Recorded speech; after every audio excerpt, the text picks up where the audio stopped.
Hello, hello, everybody. Welcome back to Reality Realness with 3 S's. I am your host here, Chantele Francis. Here with my lovely co-host, we have... Brazil. Hello, Brazil. How are you? Good. How are you? I'm okay. Not too bad.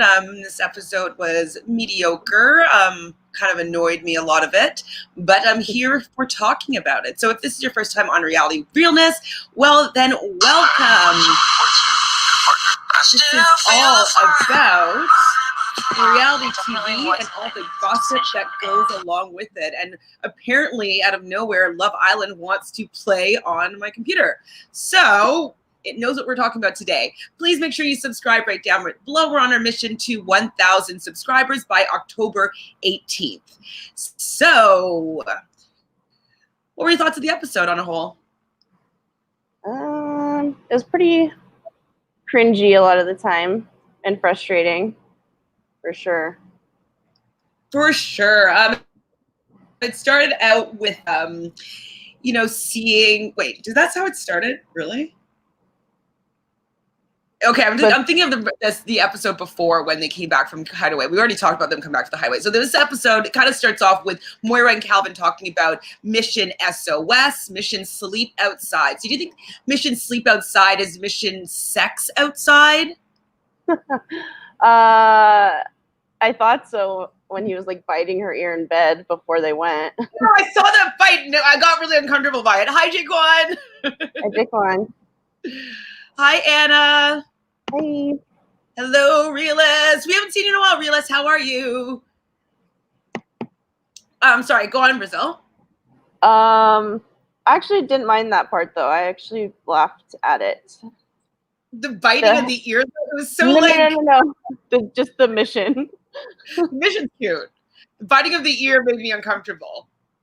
It just like panned over to Calvin, biting her ear. I guess I'm so not into him that I really wasn't into seeing that moment in the night camera too. Like it's just so much like he's trying to like turn her on. Yeah, that was gross. So they sealed it with a handshake. They're supposed to go all outside, all wearing all black. And then she's going to bring 2 or 3 pillows and he's going to bring the comforter for them to sleep outside. And I mean, if it were me though, I would always want to sleep outside. Like in Vegas, like it's nice and hot, like the weather, it's like dry. There's usually no like wind. Like it's like a nice outdoor heat. Hi, Deja. How are you? Mackenzie made sleeping outside cool. Wait, Calvin and Moira are growing on me. Whoa, whoa, whoa, whoa, whoa, whoa, whoa, whoa, whoa. Do you know what, though?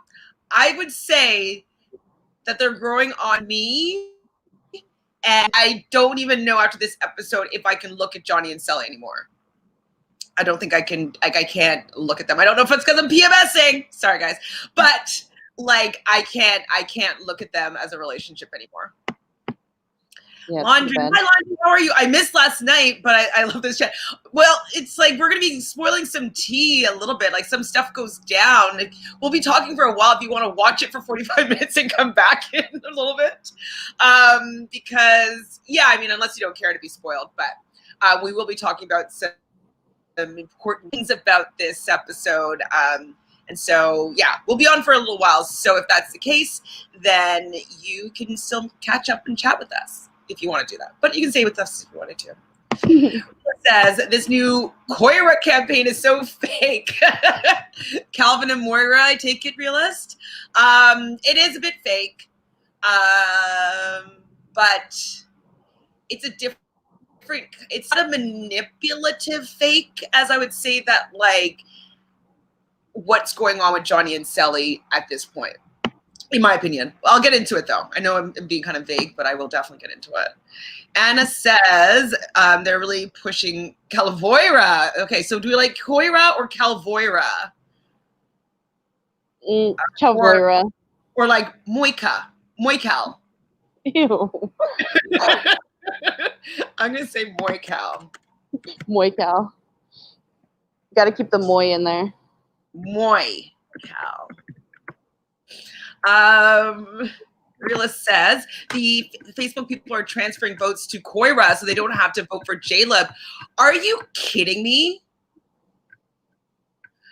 No, just don't say that. I don't really follow anything on Love Island on Facebook. I mostly just do Twitter. I'm telling you, Facebook just messes everything up for these shows. Man, I hate the casual. Jake One says Calvin and Moira growing on me, but a little separately, like separately as big in people. Like you're liking them each separately, and not as a couple. Is that what you're saying? Oh, it's me. It's me too. Deja says, I'm so upset that I fell asleep and didn't get a chance to vote. Oh, no. Well, you have another chance tonight. At least you have another chance tonight. And I wish they'd left it a little bit longer. Like, why does it only have to be a half an hour? I think it's so that they can skew the results, or like not everybody's fans will actually be voting because people watch it in the replay sometimes. Do they normally vote twice? I don't remember what they did last season. I feel like I don't know. I don't remember. Moivin, Moical, Calvoira. Calvoira. What was the other one? We should Moira. vote ones that these are the best. Oh, Moira. Yeah. Hi, Tamika. How are you? Have you guys spoken about Justine and Cely? Don't worry. We just started. But the only thing that I've said so far is that I don't think I can look at Cely and Justine. I think that there's really a big problem that's going to be happening here. And then Cely and Johnny, I can't even look at them anymore. So no, we haven't talked about it yet, but it's coming up pretty much like right now. Hi, Big Reg. How are you? I think that she says that I think the old Islanders said that Calvin has swag so much that some people actually started to believe it. Well, yeah, like everybody's saying that Calvin has swag. I don't like his swag. Like if his swag is like his own like kind of attitude. I got a baby. Like I don't know. His swag's not much for me. Is it? I don't consider it swag. Yeah, maybe they just what they're calling swag is that he's not shy talking to people. Yeah, like maybe he's like a fun personality, but I don't think swag is the right word. Yeah, I think that he's just like likable and like nice and maybe a little bit like goofy and funny. Anna says, yeah, the Facebook moms are dragging Justine right now. Okay, we need some evidence or some proof here. I need to know who's saying what and what they have to stand on. But it could be what I have to talk about coming up right now. Leah says, hi, Leah, how are you? Do you think that Calvin and Moira have a better chance to win than Justine and Caleb? No, what is happening? No. Leah, that's not a thing. They're not in consideration here, I don't think. Okay, so let's just move on. So they still are their little thing with the handshake, and they go to sleep outside. Next morning, so you were saying that you thought that Justine brought this conversation up, but actually, or that Cely brought it up and then Justine commented. I just watched it, and they went to sit down, and Justine said, like, are you okay? You're not feeling like you're not acting like yourself. You're not feeling like yourself.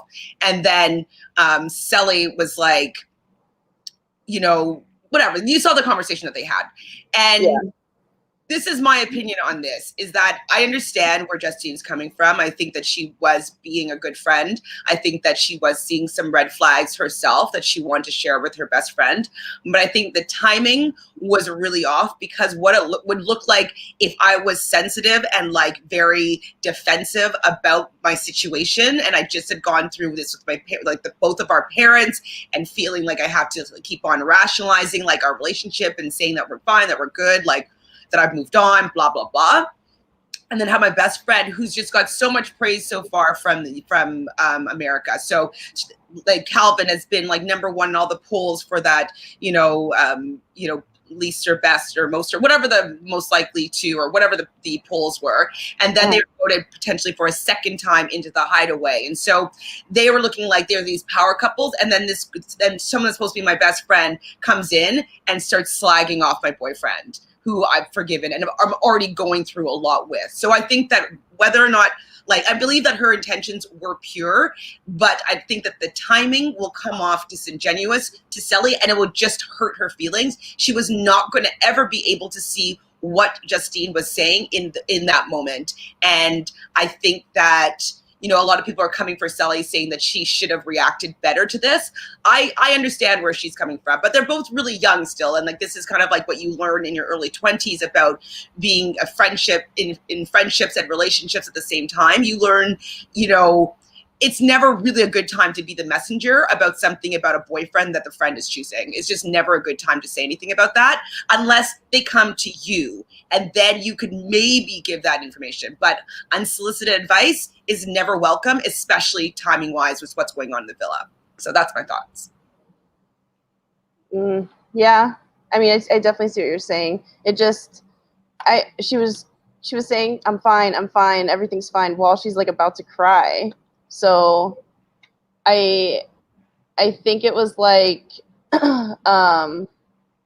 in Justine's mind, she just kind of went into like protect mode and kind of kept pushing it because she saw that she wasn't fine, even though she's saying she was. But yeah, I can see how the timing would be. She has to let Cely figure this out on her own. And I think that, you know, with the timing of this and what I think the outcome of the show is going to be, you know, I titled this episode, "Is This the End of Justine and Cely?" Because I think that, you know, how Cely reacted was probably distasteful to Justine because she was just being a friend in this situation. And I also feel that Cely might be a little bit offended by, you know, her supposed best friend kind of kicking her when she's down. You know what I mean? It's like she's already been really upset with what's been going on about people not accepting that she can make her own decisions about wanting to date Johnny and feeling and forgiving him and thinking that he's a nice guy, all this. And then she's like, well, I don't think that, you know, he's that considerate of you and he's selfish. And it's just kind of like, I think that she got hurt and offended by that as well, you know? So you never want to be the first one to bash your girlfriend's partner. They got to come to you and then kind of give you the okay if that's what the conversation is. But the messenger is always going to get shot in this situation. Yeah. And always. Especially if she calls Johnny one of her best friends too. So Cely's probably like, you call him a best friend. What are you saying about me? Right? Jake Kwan says, shout out to all the parents. LOL, I hope y'all never made a child lose a leg. I hope not too. Yeah, I hope not.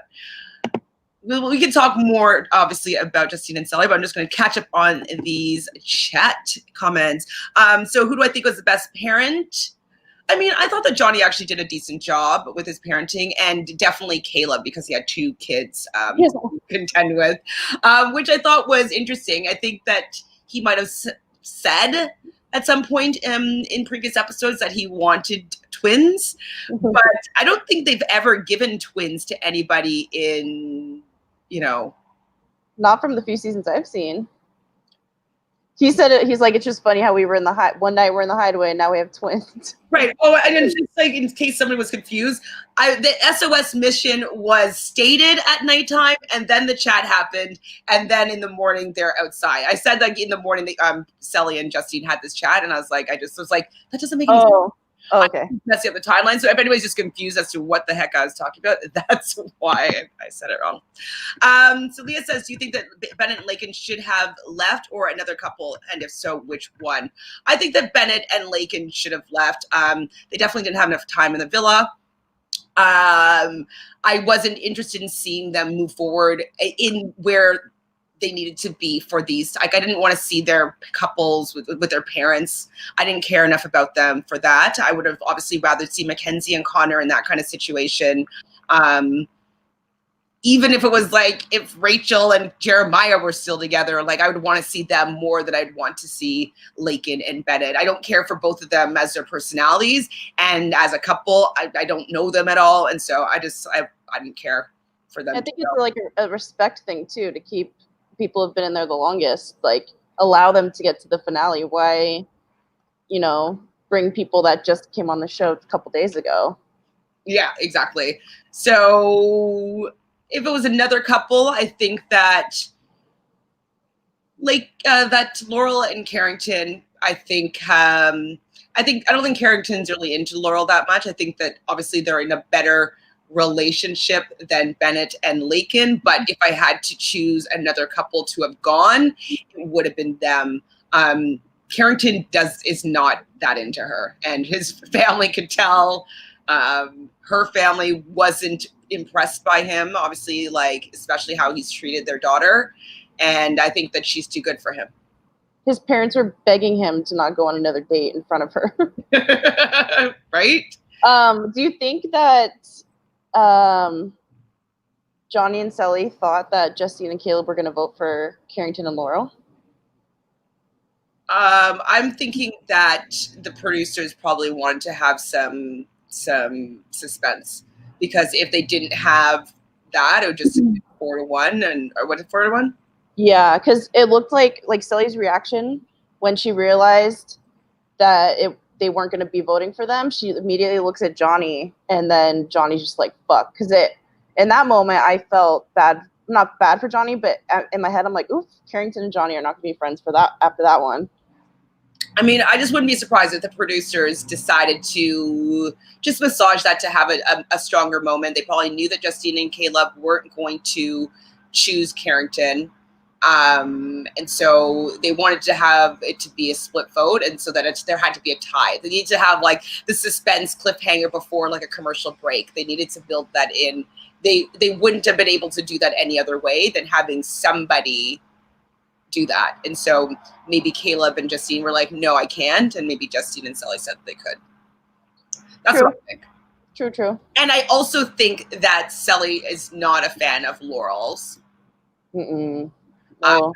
I was saying it to you yesterday, but I'll say it to you guys, is that I feel as though because both her and Johnny are trying to put Casa more behind them as if it didn't happen, well then with that, Laurel, I don't know how much she told her about Casa more, but she's also a reminder of the unknown or the other side of Johnny that she doesn't know, but she's just trying to put away. So it's kind of like getting rid of the constant reminder. I was saying bury the bodies, as they would in Mob Talk.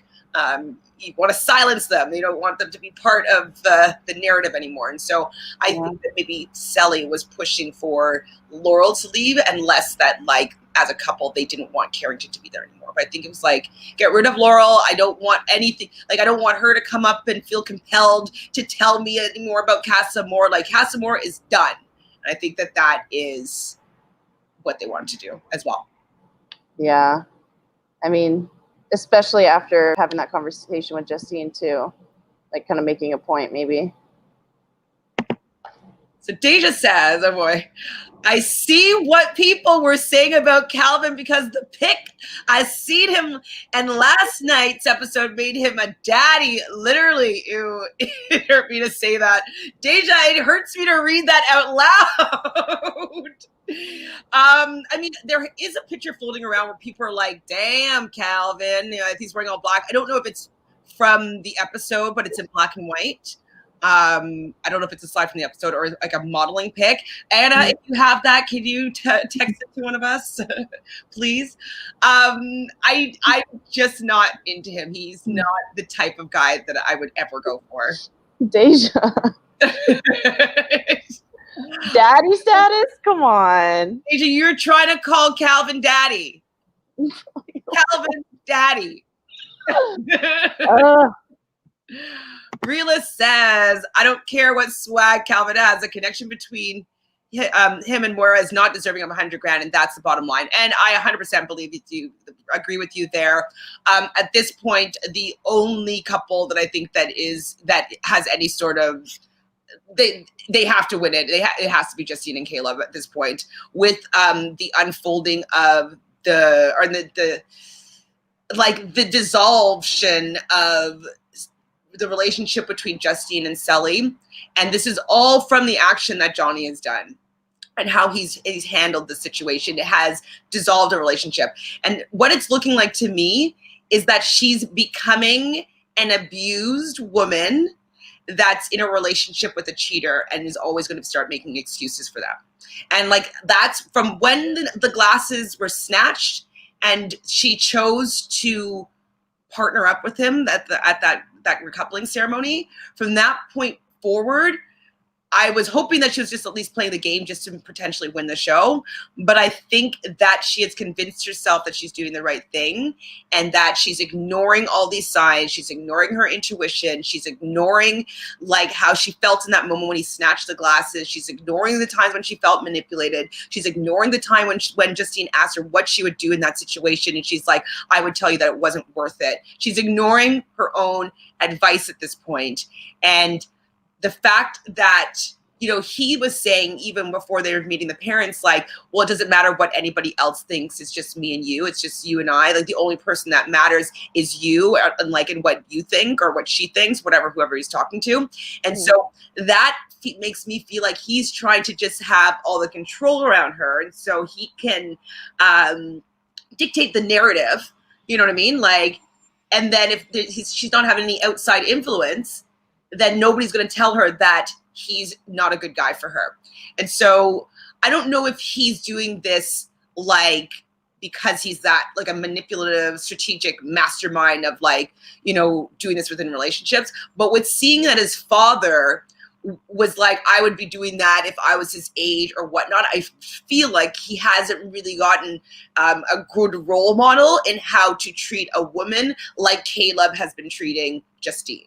I think that their upbringing have been so different, and Cely is falling for the trap of the player and like kind of like the narcissist. Yeah, she's gonna be. She might. I don't know if she'll even leave him after the villa. She might stay with them just because she doesn't want to admit that she's wrong. Yeah, to prove a point. Because I mean, but even if she did leave him, it's not like people would come for her and say that she's an idiot for doing what she did in the villa. She's in a bubble. She can't see it right now, or she's choosing not to see it.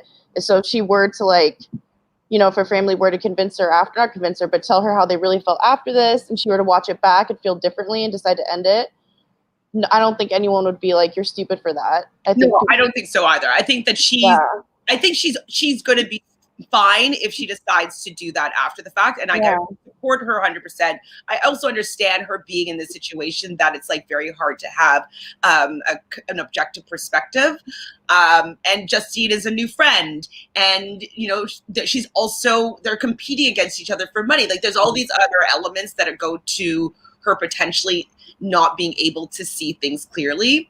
And so we've been saying this in Big Brother this whole season. Everybody has such bad reads as to what's going on. Cely has a bad read right now on what's going on, and she will not be able to really have good perspective until she gets out of the villa, which is unfortunate, but I think she's going to lose her relationship with Justine over it.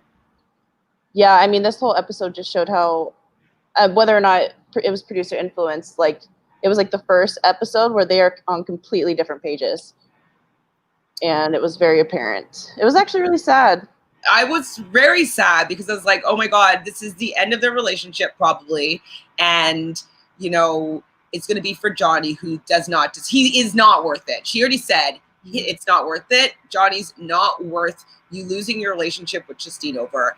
And I mean, they might be able to fake it. They might be able to reconnect after, you know, Cely sees what's gone down, and then maybe goes and apologizes to Justine as to like how she reacted when, you know, Justine was being a good friend. But if she chooses to stay with Johnny, I don't think that her and Justine will be able to make it through. It's frustrating. Do you think there ever would have been a good time for her to say that? Because we've been saying it. Only good time would be if Cely asked her opinion. Like, do you think Johnny isn't there for me as much as I'm there for him? And then she said, yeah. She was like, Justine, do you see something that I'm not seeing right now? Because like people are saying this, and this is not how I feel. And then she could maybe bring in her perspective. But when Cely's not asking, she doesn't want to hear it. Yeah.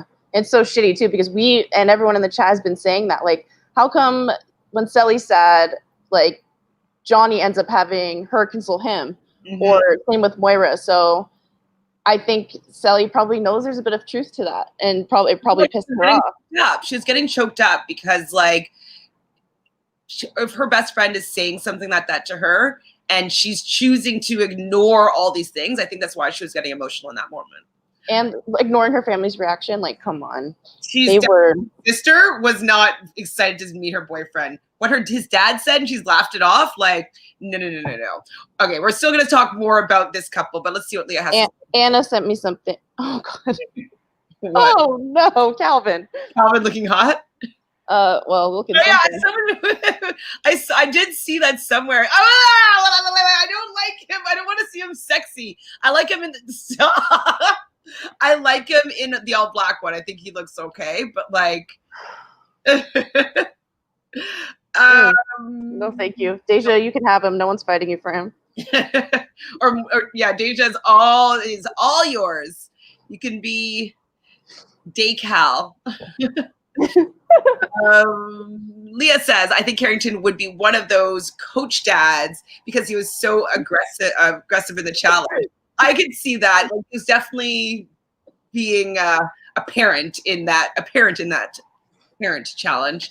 I liked him as the parent. I thought he was being a little bit funny. The leg fell off. I died. It wasn't his leg though. It was Carrington's. Or was it Carrington? Oh, Carrington. Oh, because the leg fell off. Sorry, I was thinking Calvin. I was thinking Calvin was actually cute as like his little dad persona. I thought it was fun, kind of funny. Kinda. Tamika says, also, how are you watching the episode in Canada? I don't have cable and I haven't been able to watch things firsthand. I have something for you. Do you think it would be problematic if I put it in the chat? The link that you sent me? Yeah. Oh, I don't. Oh, why? Problematic by YouTube? Well, I just don't want that like link to ever be dead. Yeah. I'm gonna put it in the chat, but I'm gonna put spaces in it so it won't be recognized as a link. But it's actually like a really good resource. You can get all. Maybe I shouldn't say it out loud. Should I say it out loud? Is if I get in trouble? Like, am I get banned? I know. I'm not saying what I can do. Well, this particular link, there is kind of ads and stuff like that you can buy. So I think that this link has bought the rights to use this. I think so, because like there's sometimes it asks you to purchase a VPN. So first off with Tamika, I do have access to cable, so I watch it on CTV.ca or I watch it on TV. And then also my dad lives in the States and I use his Cox account. I'm just saying, so I watch on CBS as well if I need to. Brazil helps me out with that sometimes too. And then I have a link that has all the US channels on it. So you can watch the East Coast feed of pretty much anything in real time with commercials and everything. And so that's what I'm saying, that I think that they do pay for it in some regard, because firstly, you get to still see all the commercials. So it's like the TV show is being streamed. And so they're getting money somehow, I think, is by providing this. And then also like channels like HBO, I haven't checked all the channels, but HBO asks you to purchase like a monthly VPN subscription. And so you could be able to watch HBO. So that is how I'm going to do it. I'm going to find that for you because it's like, actually the best resource I've ever seen in my entire life. Like, I feel like if it wasn't in some way legit, I feel like those get shut down all the time. Yeah, that's what I'm saying. It has to be legit, and I think it's because we are seeing all the commercials. Mm-hmm. Yeah, probably. Because that's what pays for, you know, the station. Like, it pays through ads, and so since we're still watching them, like maybe. I don't know how the contracts work for that, though. I have no idea. But I'll figure that out before the end of this live, and I will put it with spaces in the chat for y'all. Or maybe I can send it privately. Oh, no, but everybody probably wants it. I don't know. Yeah, I guess let her know if anyone else needs it, because if not, she can just send it privately, and then it's not a problem. Yeah, tell me in the chat if anybody else wants it. Other than that, I'll send it to Tamika private chat directly. Or you could just yell the link outside. She can hear you. With a megaphone? Tamika! Wait, maybe the private chat though is only for you. It is. Yeah, I think it's for us. Never mind. Never mind. Okay, so Jaquan says the best couple parents were J-Lub. Out of the dads, I would have to say Johnny and Caleb, and Calvin was great dads. I give Calvin props because he had to take care of Caleb props because he had to take care of two. Yes, I agree. Those are my three favorite of the daddios. So yeah, what else happened in this episode? So yeah, I was upset with obviously Justine and Cely. We will talk about them again. A lot. Your favorite part though happens. You want to put that little GIF up? Oh yeah. Because this, I wrote down this part because I thought it was really cute. It showed this is the type of little vibing bits that I was missing in the beginning of seeing their relationship, and I really liked seeing how people just react without having these like deep conversations, like dealing with each other. I'll dance with you, Calvin. I mean, Caleb. I don't know if you're that good of a dancer, but like you're cute. It was cute though. So they had this little moment in the bathroom that I wrote down just because I thought it was nice. Obviously, Brazil liked that. She sent it to me. I'm like, I already wrote it down. I roll.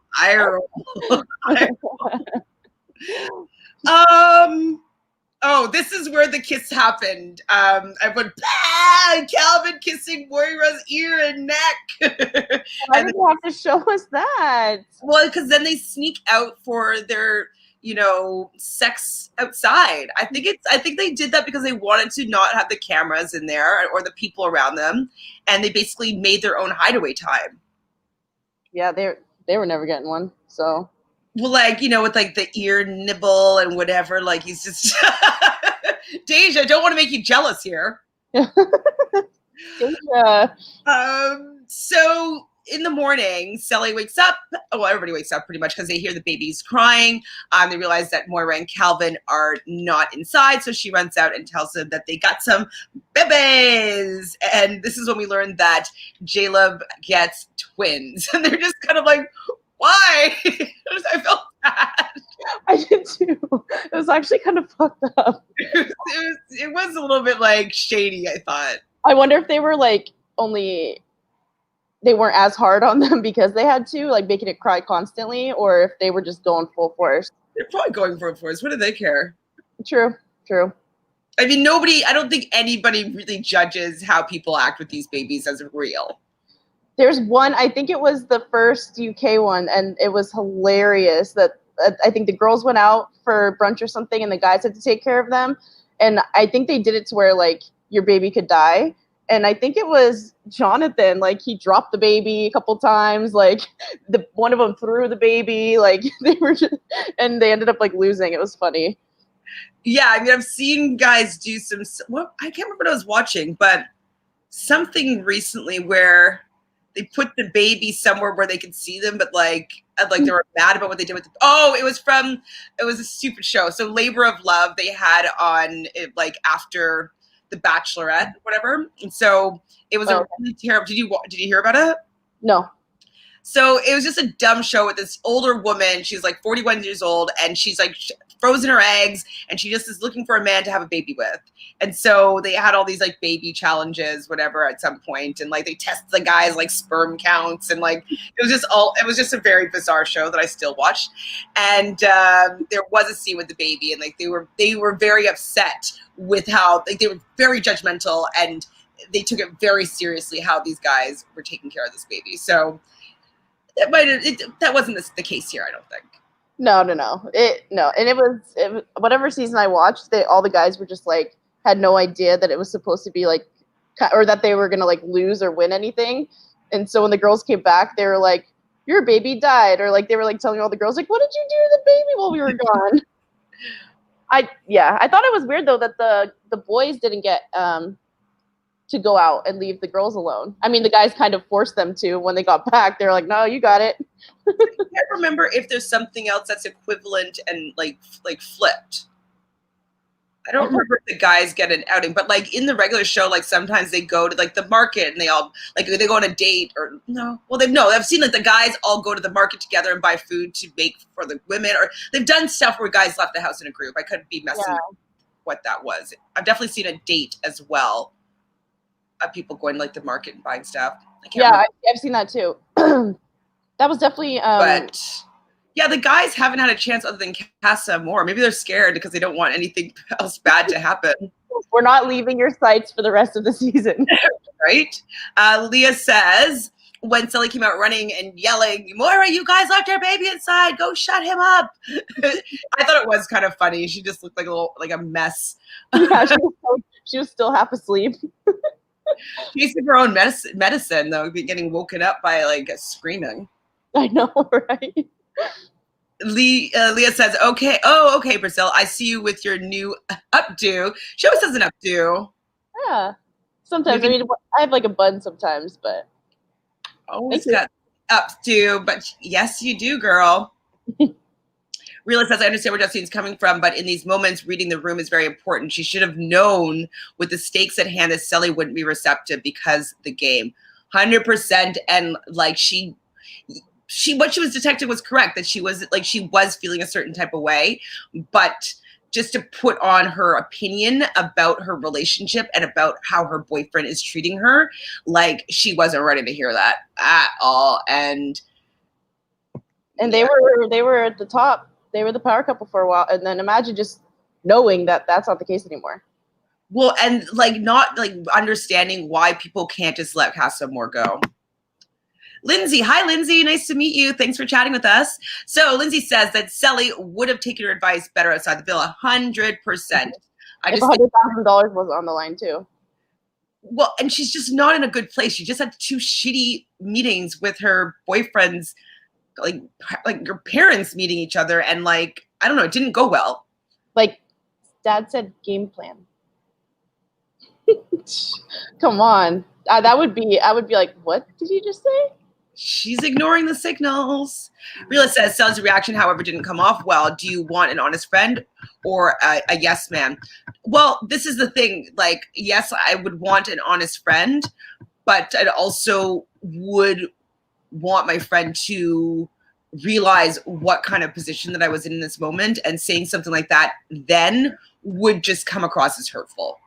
And I was telling Brazil about a circumstance that I was in when I was a little bit younger than at that age, but still around that age. And, it was I was in a really uncomfortable situation with my friend's boyfriend. And I finally told her that her boyfriend had been coming on to me for the couple years that they would been dating.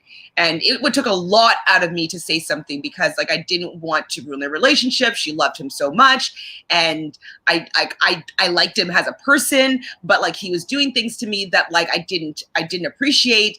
And I finally got up enough courage to go and tell my best friend this, because it had to stop, and I couldn't lie to her anymore. And I needed to tell her the truth. And she immediately sided with him. It ruined our friendship for a little while. It took us a long time to get back to where our friendship was. And it's just because people sometimes shoot the messenger, even if they have the right advice or the right information. And so that's when I learned in that moment that there also has to be discernment. When is the appropriate time, and the manner as to how it's going to be most received. The timing and the how wasn't the best way for it to be received. If Cely had come to Justine and it went this way, that would be different. Then I'd be like, okay, Cely, you asked her for her opinion, but she didn't ask her for her opinion. It just seems like it would feel like Justine was being a little bit callous. Yeah, I mean, again, it just goes back to her being on the edge of crying. And now, why are you telling me now? You know what I mean? If I would be saying to Cely in my head, I would be like, why are you telling me this now, Justine? Because you and Caleb are the number one couple, and you guys have the best advice. You guys have the best relationship. So you get to go and tell me that my relationship is shit. Yeah. Sorry, I didn't mean to cut you off there, but I was just No. I mean, you have a fair point. So just the time. It's just shitty all around.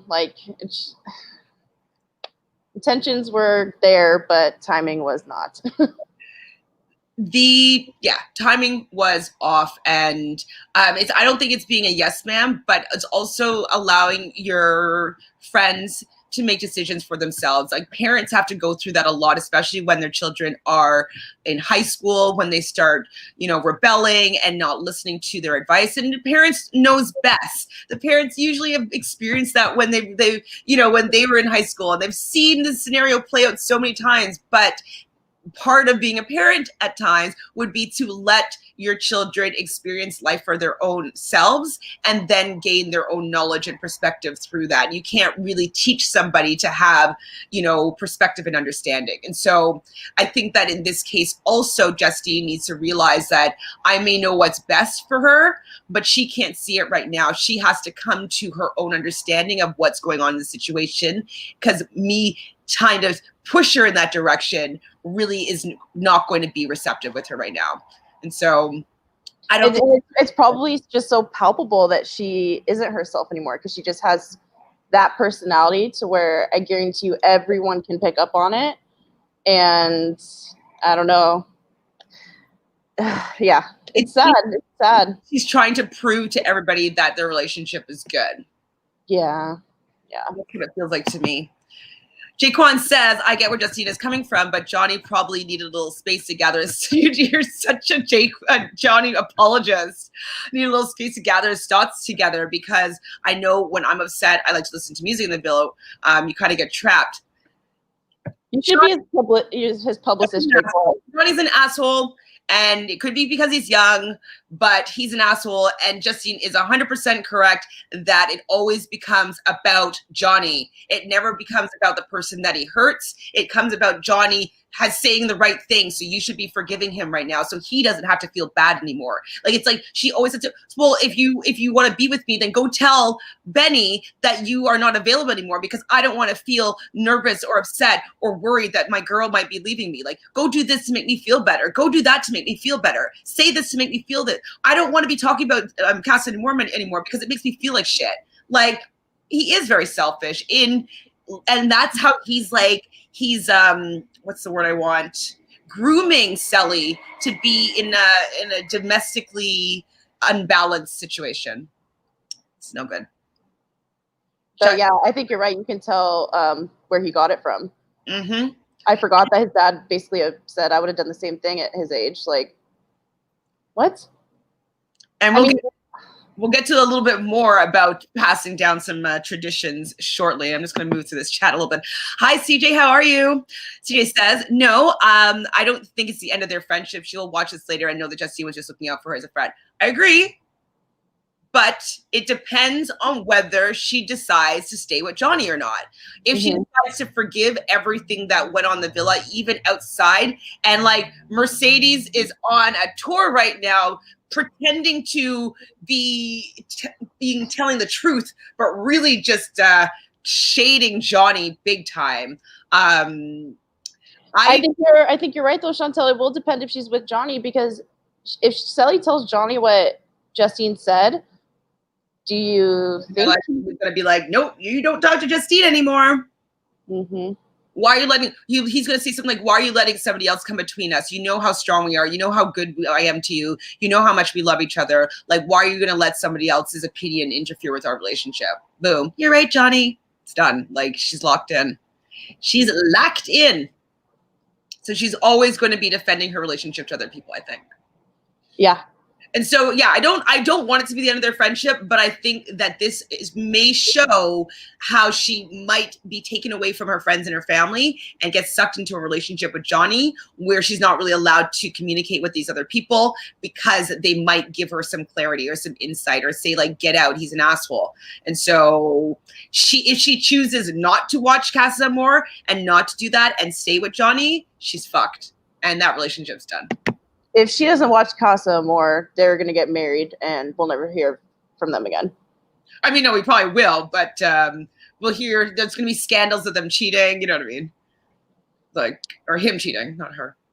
It's just, she needs to watch it, but I could see him being like, oh, just don't watch it. Like, watch it. We're over that. That's in the past. Mm-hmm. There's no way though, with the amount of press that Mercedes is having, like.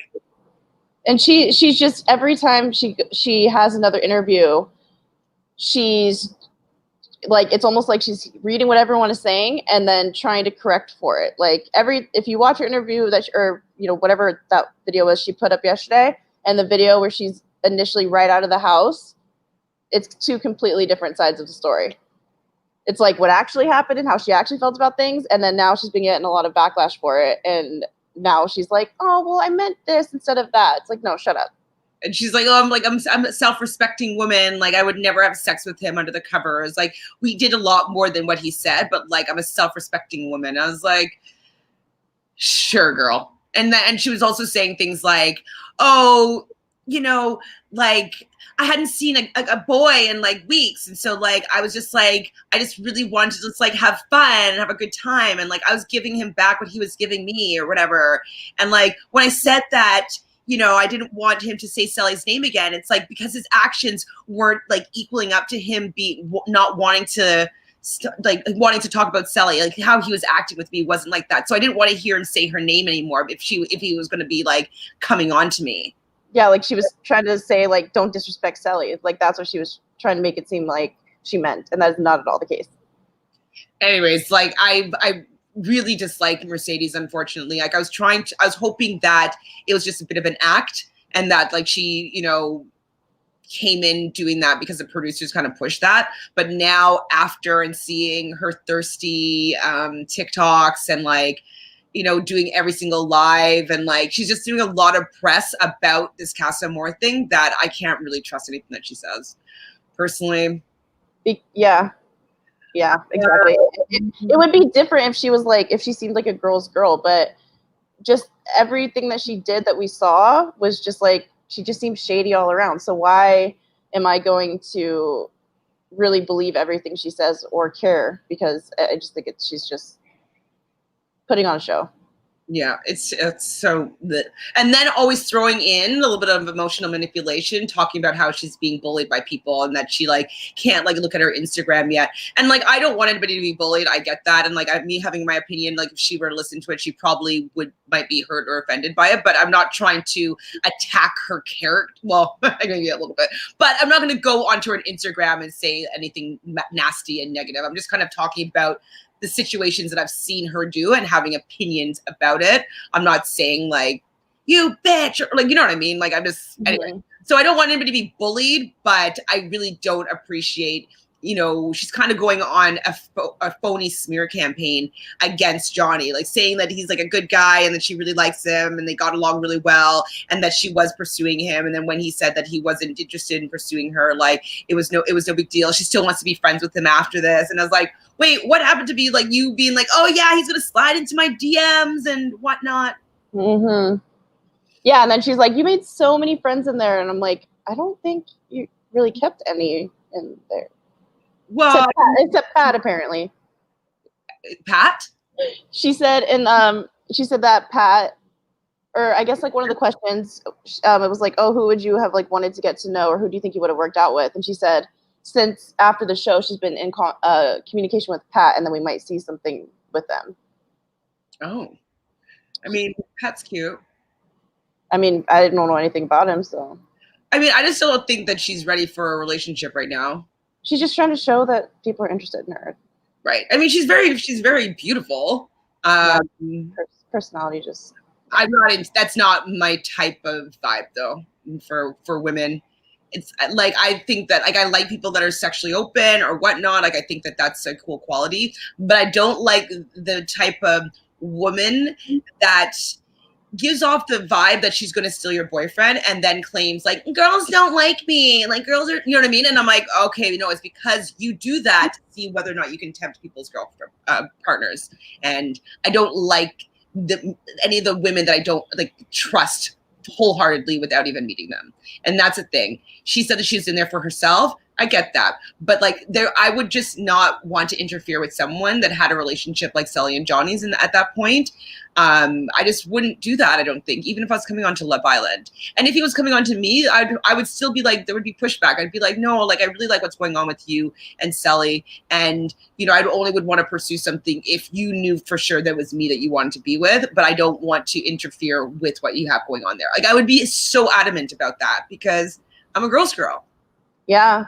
I mean, and that's the only thing I can think of that came like that I think of as a, I guess, somewhat of a positive out of Casa Amor in the Mercedes situation is that maybe it's better now that Cely realizes that that's how Johnny is or how he handles situations when he feels backed into a corner, and it's better to learn that now than, you know, come out of the show all happy and then you figure it out in the real world when they move in together, you know. So I mean, she has to watch. Well, she has to start watching. yeah. She sees Mercedes, she might feel this type of way. And if Mercedes is going to be like definitely putting on, like, if they have any cast parties or whatever, you know, she's not going to be. She's going to be putting on the sex. You know what I mean? I think that she will be exuding that. She'll want all the guys to be interested in her. Like, I don't think she's going to be demure, you know? Do you think she's going to reach out to Cely after? No. I think she will. I don't know. I could see her doing that, like trying to look like the person. To make it seem like she is a girl's girl, you know? I don't know. I mean, let me think about that.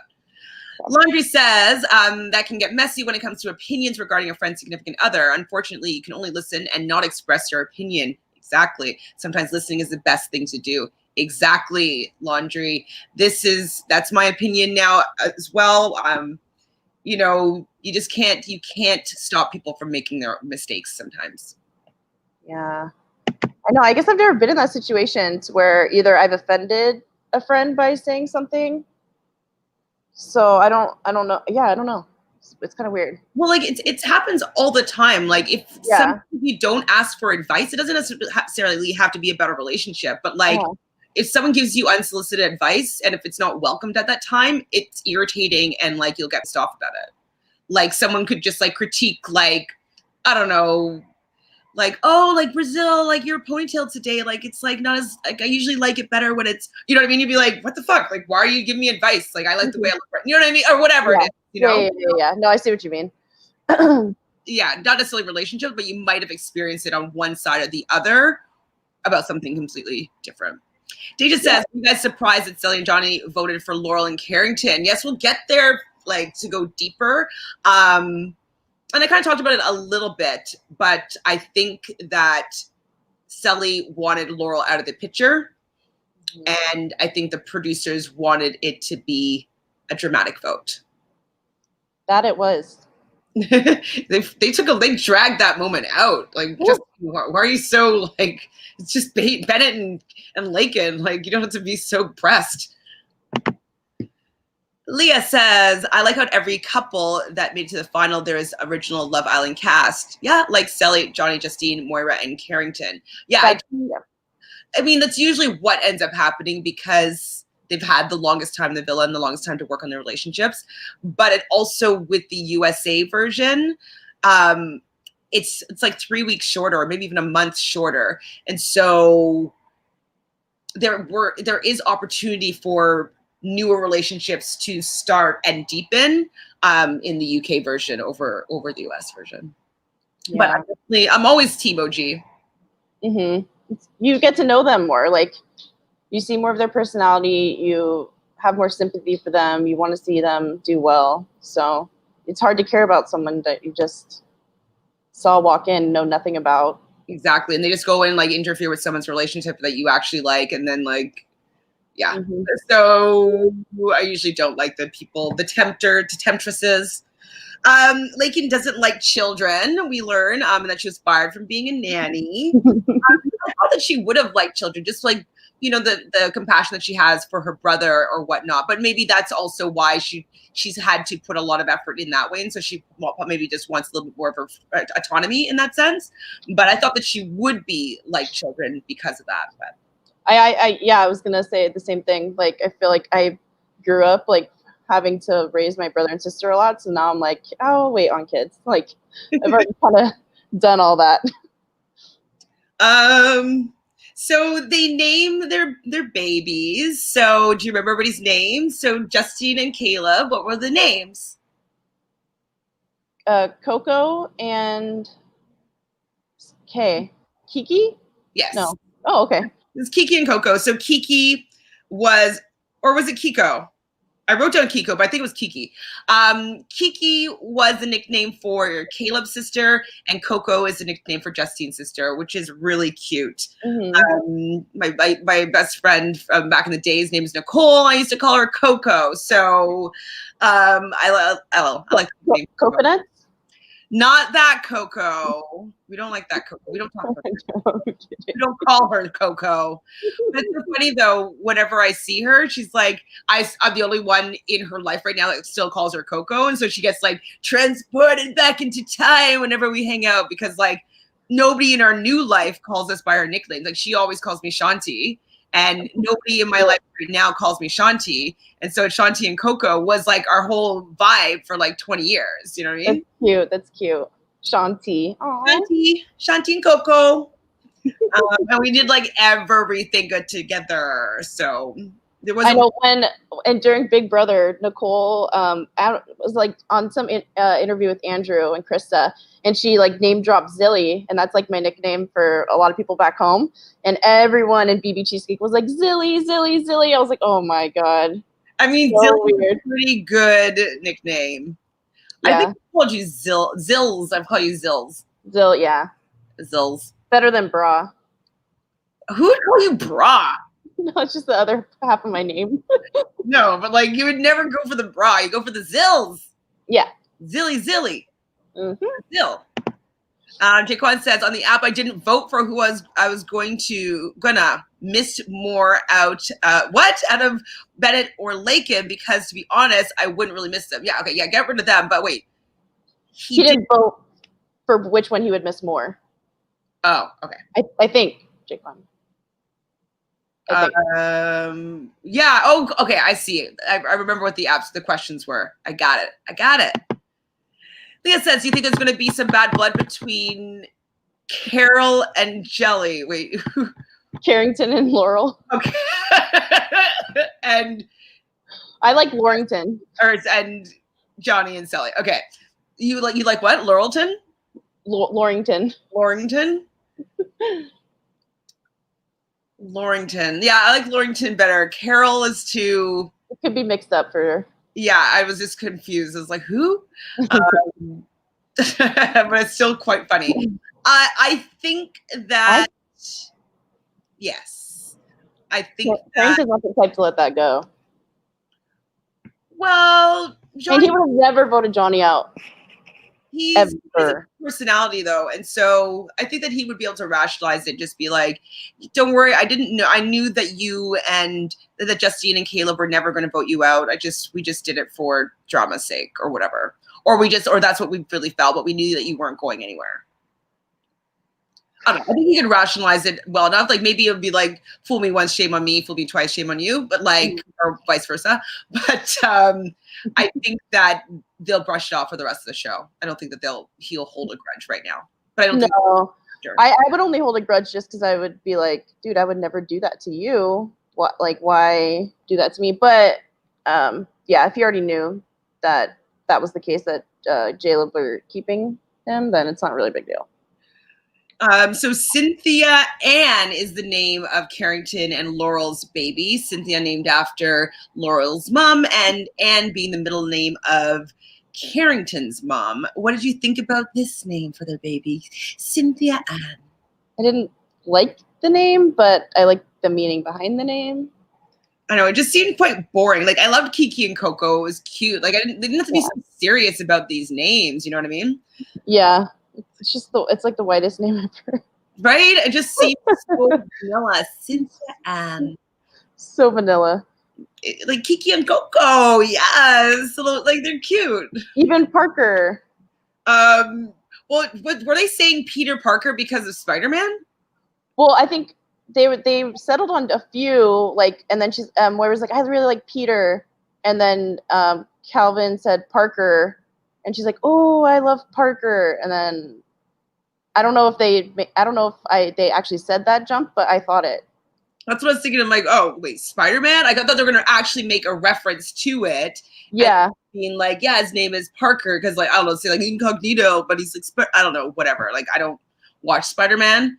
You know? But you know what? I would think that maybe Calvin is a Spider-Man fan because Because of the kiss. the Spider-Man kiss. So I think when they settled on Peter, his mind immediately jumped to Peter Parker, and then she just ended up liking Parker. But he probably didn't want to. He didn't want to say like after Spider-Man. Or maybe he did and they cut it out. They're like, she didn't get it. She's like, what? She probably said like, yeah. I mean, I liked Pepe. No, yeah, I was like, Pepe, what? What was Johnny Jr. I was like, here we go. See, that's another part where I know. Cely, I know. cute with the baby with the do-rag.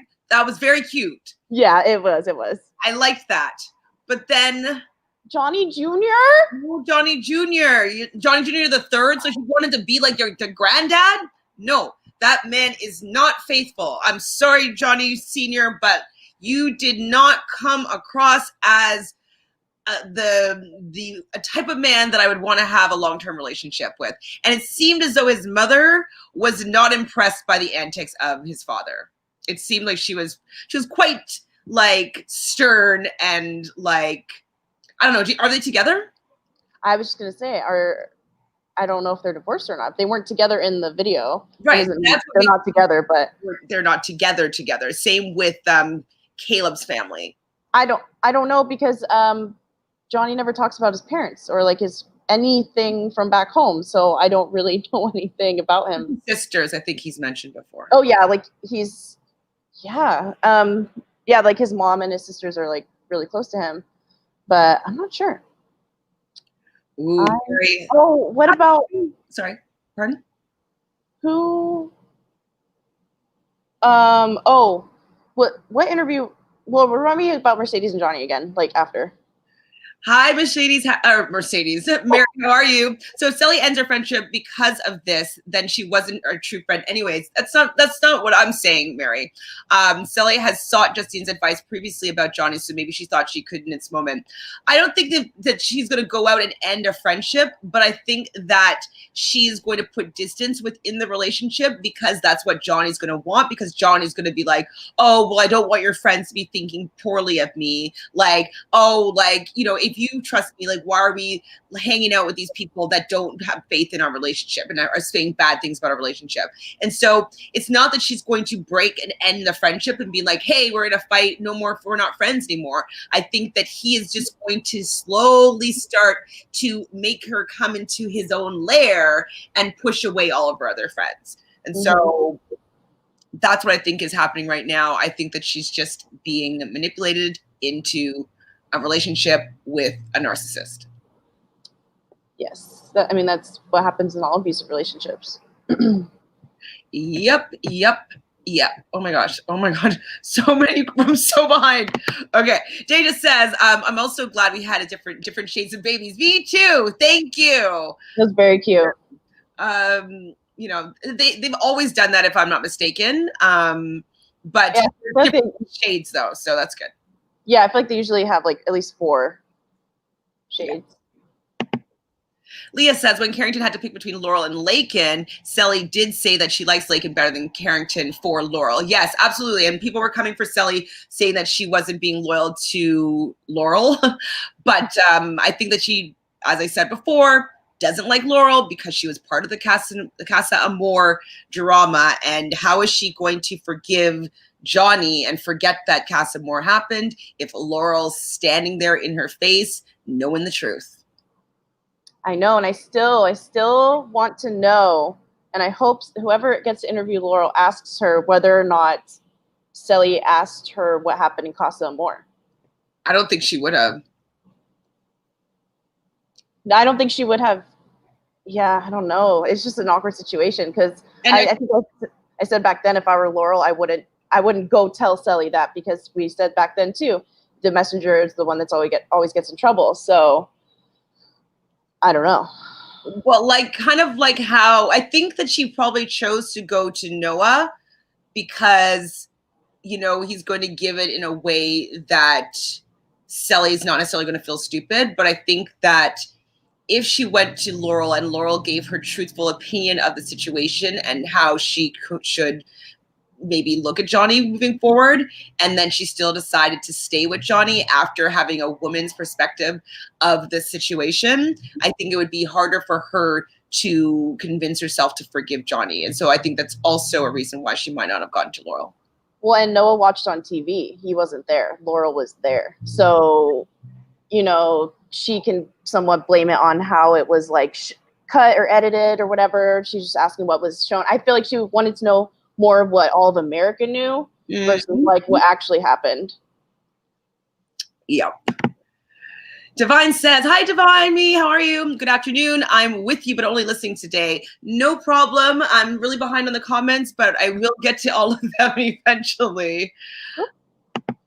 Tamika says, Cely is now wearing the same rose-colored glasses Laurel is wearing. Actually, I think hers are like a lot deeper tinted. Like scarlet. They are red. Bordeaux. Red flags. You need to be seeing these red flags.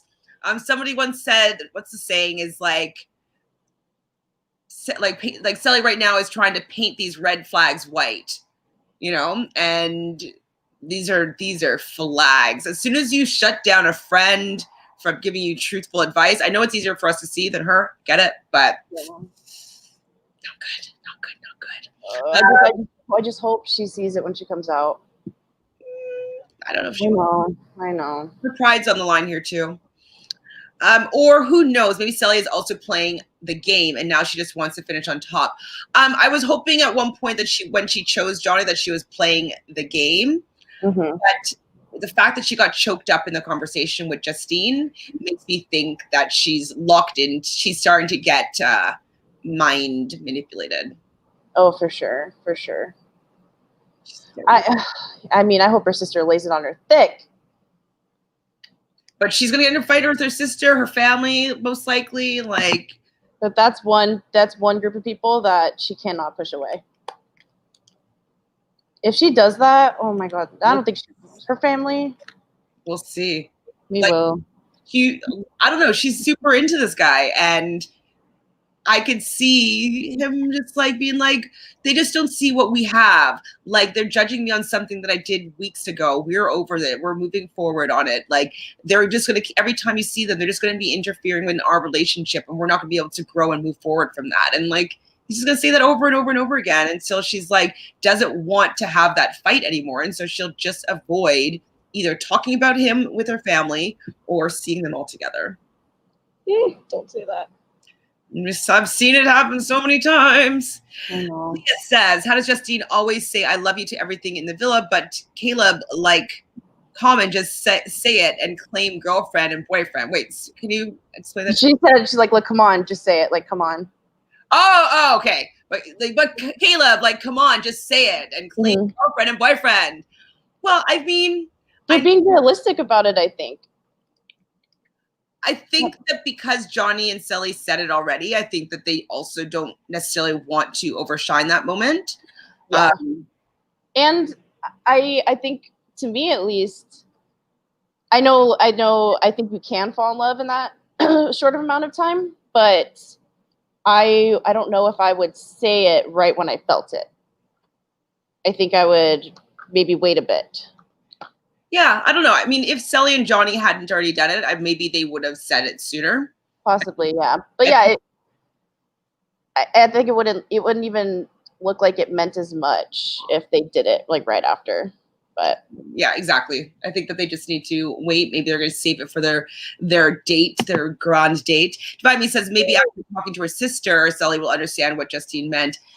Maybe it depends on how much of the Johnny Kool-Aid she's drinking. Yeah. If they go their separate ways, like immediately, like he goes back to Virginia right away, she goes back to Sac. Then it could be done. Yeah, she just needs like to physically get away from him and like quarantine for a bit, I think, and have just Cely time. You know what I mean? Yeah. To digest everything. Johnny Jr., that's so bad. But Cely, I mean, I know she's joking around with it a bit, but she doesn't really want to take care of the baby or whatnot. And right. I thought it was interesting that she wasn't being as nurturing as I would expect her to be. Yeah, I think that she's also playing a character or a role. Yeah, Sorry, my roommate came home with her goddaughter. She's so cute. Oh. And then Nala's like bigger than her. Sorry.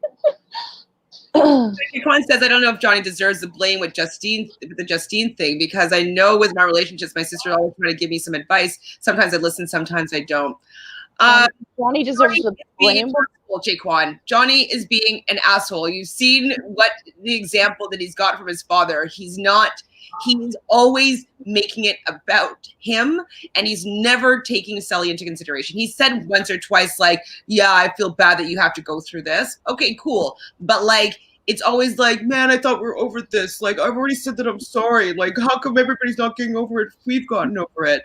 Like, it's always on his timeline. And like, Jaquan, I know you are a Johnny apologist and you are trying to stand by him, and you can see maybe yourself in Johnny at some points, but like, as a man and me seeing him and how he's acting, he's being really, really, really selfish, and he's not being considerate truly of Cely. He's only being considerate of Cely just as an act to make him look better.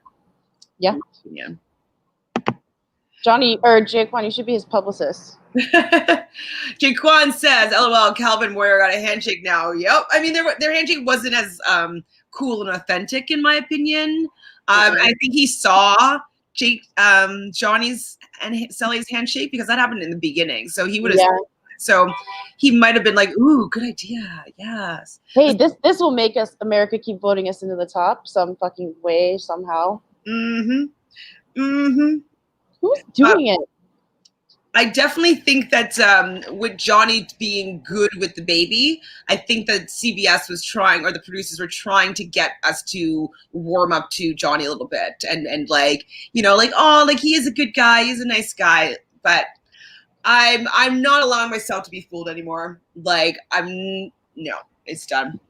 Oh my God, the Johnny Jr. thing. I was like, no, any other name.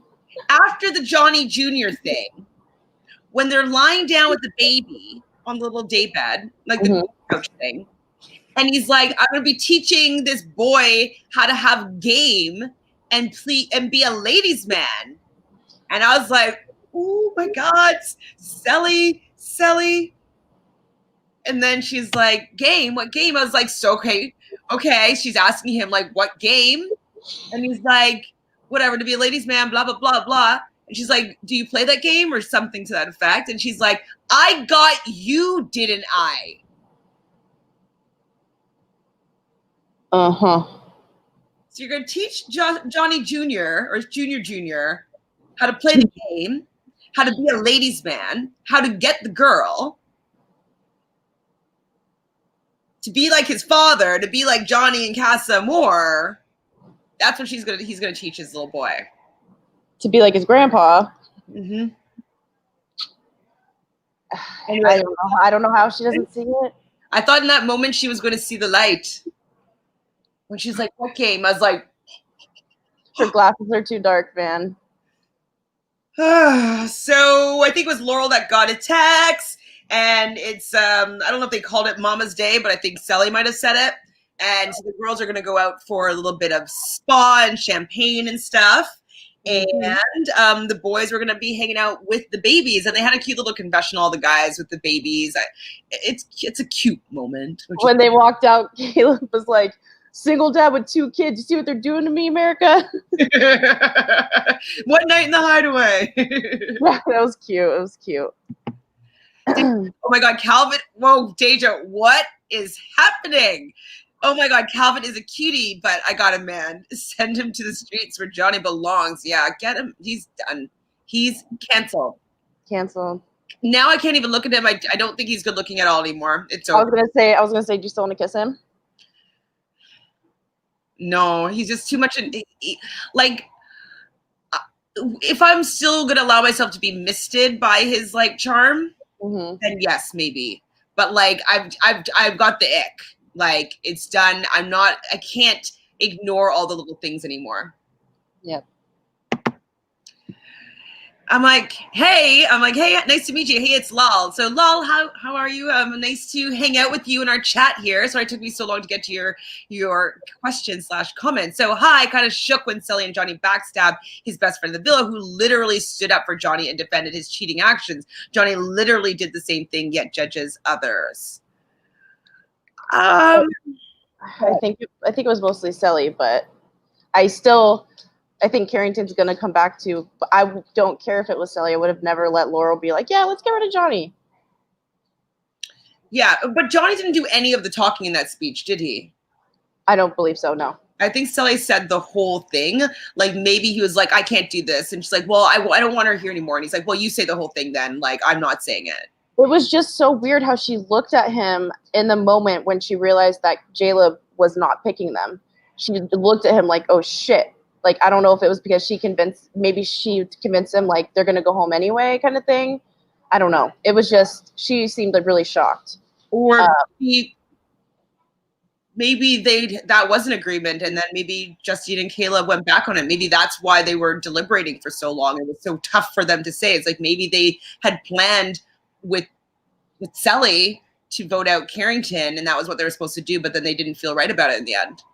Yeah, because I got the vibe that there's no way that Justine could be like that upset about sending like Lakin and Bennett home. It was almost like she seemed upset. This is just me hypothesizing that she was like not on the same page as Cely, because the look on her face, it was just like, oh man, I don't think that was agreed upon. Yeah, I think that.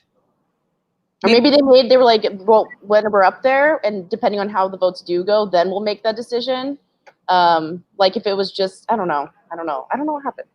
Well, or kind of in the same vein, but like maybe they decided as the four couples, like, okay, well, whoever goes first, we'll just do the same couple as whomever they choose. And so maybe it was just like an open-ended statement like that. And yeah. So maybe Justine and Caleb were like, well, we just thought you were going to do Bennett and Lakin. Like they just didn't think that Carrington and Laurel were even on the table there.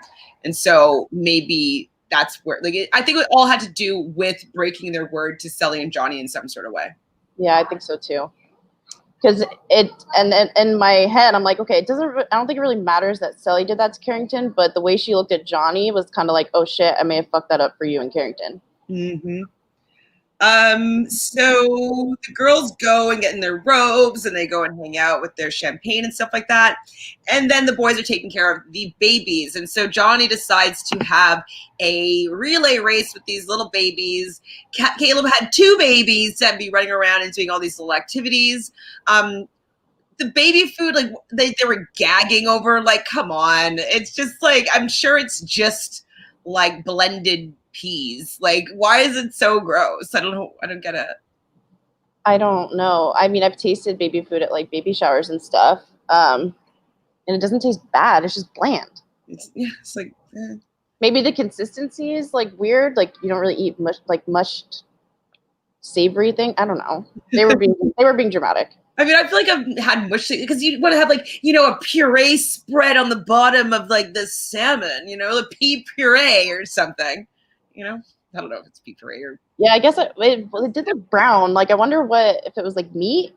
I don't. Oh, okay, that's a little bit much then. The color of it looked like beef stew. Like maybe it was just oxidized or something. Oh, okay. Yeah, maybe. Maybe it was just like an oxidized avocado.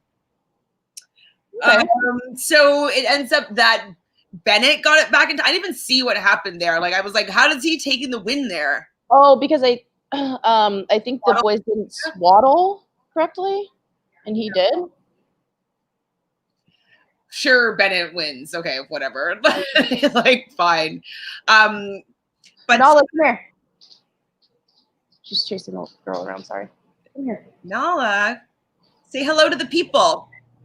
Bye.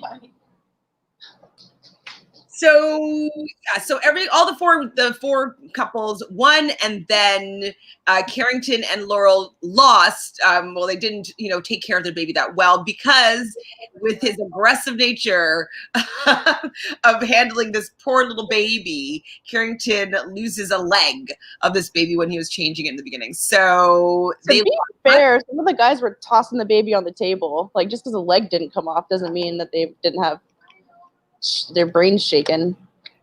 Right? And like toss the baby and but I mean, I think it could be a determining factor to lose is that you were so forceful that you ripped a baby's leg off. You lost a limb. And he didn't only just lose a limb. When he's running away, trying to put the limb back on, the diaper came off. Everything came off before he's running into the bedroom. But because the majority of them won, they still got to get drinks for a party that was happening that evening. So they didn't really lose anything at all. The women came back in. Oh, actually, they were talking. And the one thing that I wrote down that they said was, Justine was like, oh my God, seeing just Caleb with the baby, get my loins moving or something, and my uterus is throbbing. And so you saw a child of some sort come into your place right now. Does it get your loins going if you saw your partner or your boyfriend with a baby? No. I don't want kids anytime soon. I know I have a time, a ticking time clock, but if I really want one, I'll adopt. Fair. There's a lot of children. I have a kid. It's a dog. It's almost worse than a kid. I mean, it's a big dog, though. She's a big dog. Okay, we're here. Jaquan says, Johnny didn't backstab Carrington. Ariel said, who was the most compatible? Don't vote just because you're friends. Johnny, since he came back with all for Cely while Carrington was trying to talk to Lakin.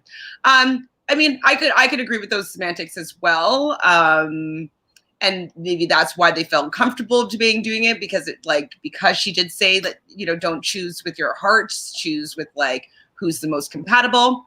But I think that also Cely not wanting Laurel to be there was a factor.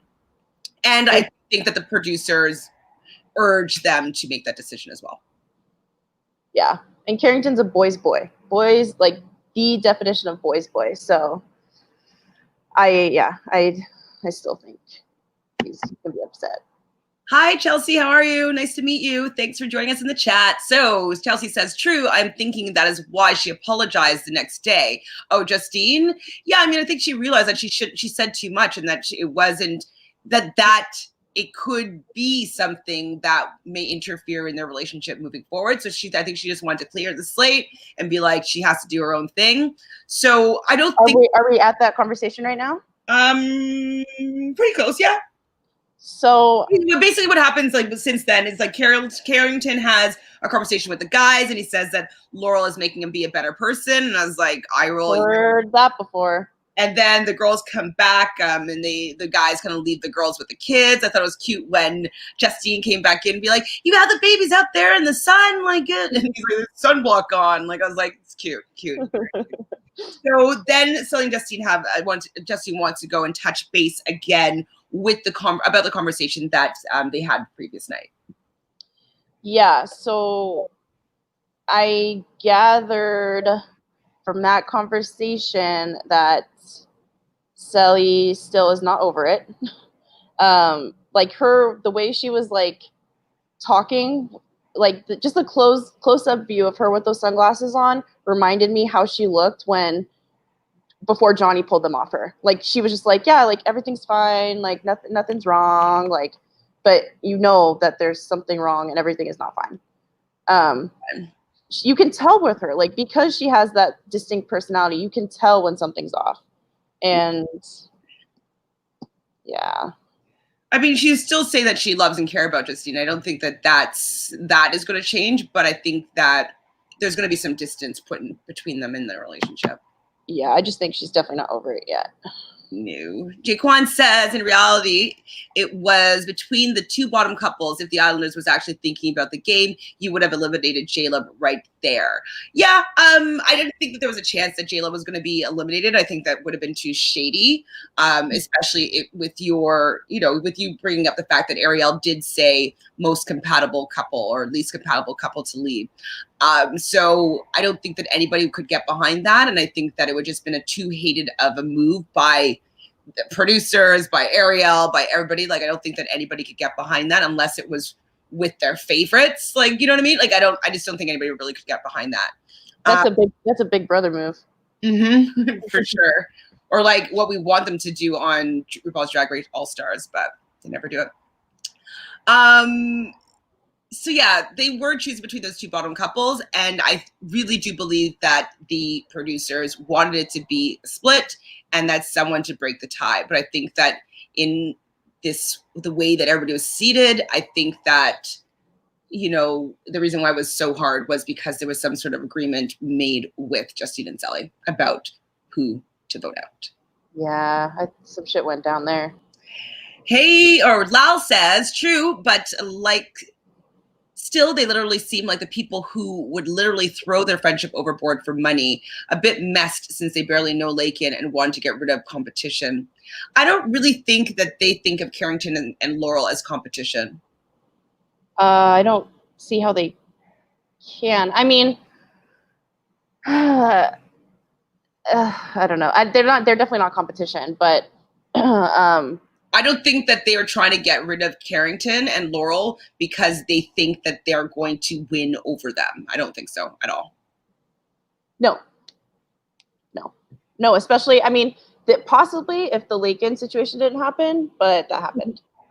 Exactly. I mean, they're not. I still don't think they would win over them, but I think it would be a lot closer of a vote. Yeah, I could maybe get behind that as an argument, like try to take out the competition. But if you'd said that even if they went to vote out Calvin and Moira, I would be like, they're pretty close to like being an insignificant couple in my opinion as well. So I think that the only two people that are really in contention is Johnny and Cely and Justine and Caleb. And I don't think that Johnny and Cely are even close to Justine and Caleb. And so I don't think that anybody else would have been really a move here. Yeah, she just wants Casa Amor to disappear, and Laurel is Casa Amor. Realist says, who cares what Ariel says? Both couples have different reasons for being determined as least compatible. Carrington, being Johnny's good friend, should have swayed the vote. But maybe he was also the Laurel thing, because he also doesn't want to talk about Casa Amor anymore. And so and Laurel did bring that up in her reasoning for, I mean, they were just talking about like every couple. I don't think they'd ever actually vote for Johnny and Cely, but she did bring up Casa Amor, and they probably don't want that to be talked about on TV anymore. And he knows none of the boys are going to do it, but Laurel was there, and Laurel might. Big Reg says, did I say hi to you already? Hi, Big Reg, if I haven't. Nice to hang out with you again today. So voting Carrington was definitely a Cely decision, not Johnny. He looked really upset when they had to say he wasn't for it at all. I agree. Cely was the one that did all the talking, so I wouldn't be surprised if he let her have her way in this one. And I do think it's all about Casa Amor. Hi, Aisha. Nice to see you again. I'm like, nice to see you. I'm like, nice to see you again. Aisha says, honestly, I've been watching a lot of Mercedes interviews. I know I roll. Okay. And I generally don't think she did anything wrong. Uh-oh. I was waiting for you to. She came to the villa single and did her job. Okay, fine. Be single and do your job, but then don't be lying about it when you come back out. You know what I mean? She's had like 10 different versions of the story since she said it. She's pandering. So she was first saying that she's a girl's girl. And now she's saying that she's single and she can go and do whatever she wants. Then she's saying that Johnny was actually being really aggressive with her. Then she was saying that no, everything that happened between them was mutual. Then she was saying that like she thought that she had a chance with Johnny and her being together, but then like he kept on saying Cely's name.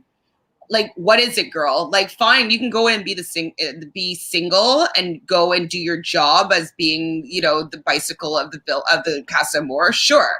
But like, I think that if it were me and I was going into Casa Amor, I would feel as though that relationship was off limits if I was a girl's girl. If I didn't care and I wanted to go in and do what Mercedes did, fine. But own it. Pardon me? But own it, and own it the whole time. Don't come out changing your story just because you're getting hate. Exactly. And I think that, I don't know, I have a little bit more, I guess, like perspective for my own self, and like I can kind of look at the things that I do a little bit more objectively.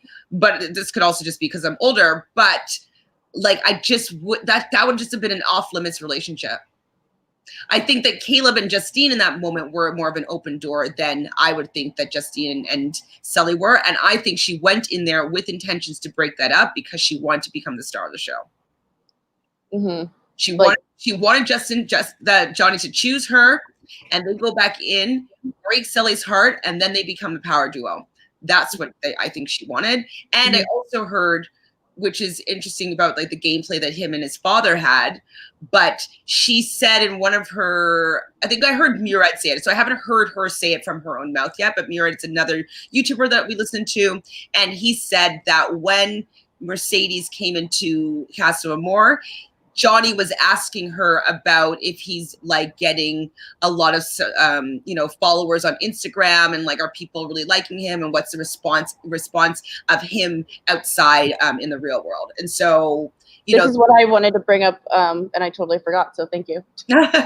So, I mean, she could do whatever she wants, but I think that she's playing a big game, and she got a little bit of just desserts because Johnny didn't actually go for her. And I think that she really thought that he was going to.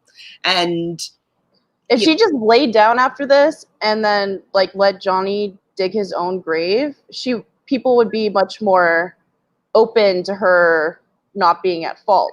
But when she's doing this tour now, it's like it doesn't work. And especially because she's so like thirsty in real life, you know what I mean? Like it just seems like it's an act, and she's pretending like she's like, well, I don't want to throw Johnny underneath the bus, and then throws him underneath the bus. Like, I hope we're friends after. He's a really good guy, except 2 weeks ago he was really aggressive and like I bet you any money he'll slide into my DMs as soon as he gets out of this place. But he's a really good guy, and she wants to be friends with him. And Cely's a great girl, and she would never do anything to Cely because she's a girl's girl. Like, come on. She's just so, to me, transparent. Yeah. Aisha also says she showed all the viewers what Johnny's true colors were because she had it under wraps until then. Okay. Yes, she was a tempting enough person for Johnny to, step outside of the whatever relationship he had with Cely. Okay, sure. But like, is that what you want to do? I don't know. I don't really want to be... I wouldn't want to do that because what's saying that they won't do that to you? Exactly. But I really think that she thought that she could get him to pick her. Yeah. That's she just like with Carrington and Laurel. Like she wanted Carrington to pick her over Laurel. And now that she didn't, she doesn't want to look like she was sexually aggressive for no reason. No, and then she came in and even strong-arming Laurel, like, well, just letting you know our date went really great, and I'm gonna go for him. And Laurel's like, okay. And like, if Laurel like was scared of her, I could see someone else in that situation backing down and being like, like, because she was so like, we're heart, like it was such a good date. I'd be like, damn, like it must have been a really good date for coming back talking like that. So I could see if Laurel wasn't as level-headed as she is, how someone else in that situation could have backed down, and she could have gotten Carrington. But I think that's why people ended up liking Laurel so much. Mm-hmm. Because she didn't say anything bad. She just kind of let her dig her own grave, and she still got the guy, and for a while.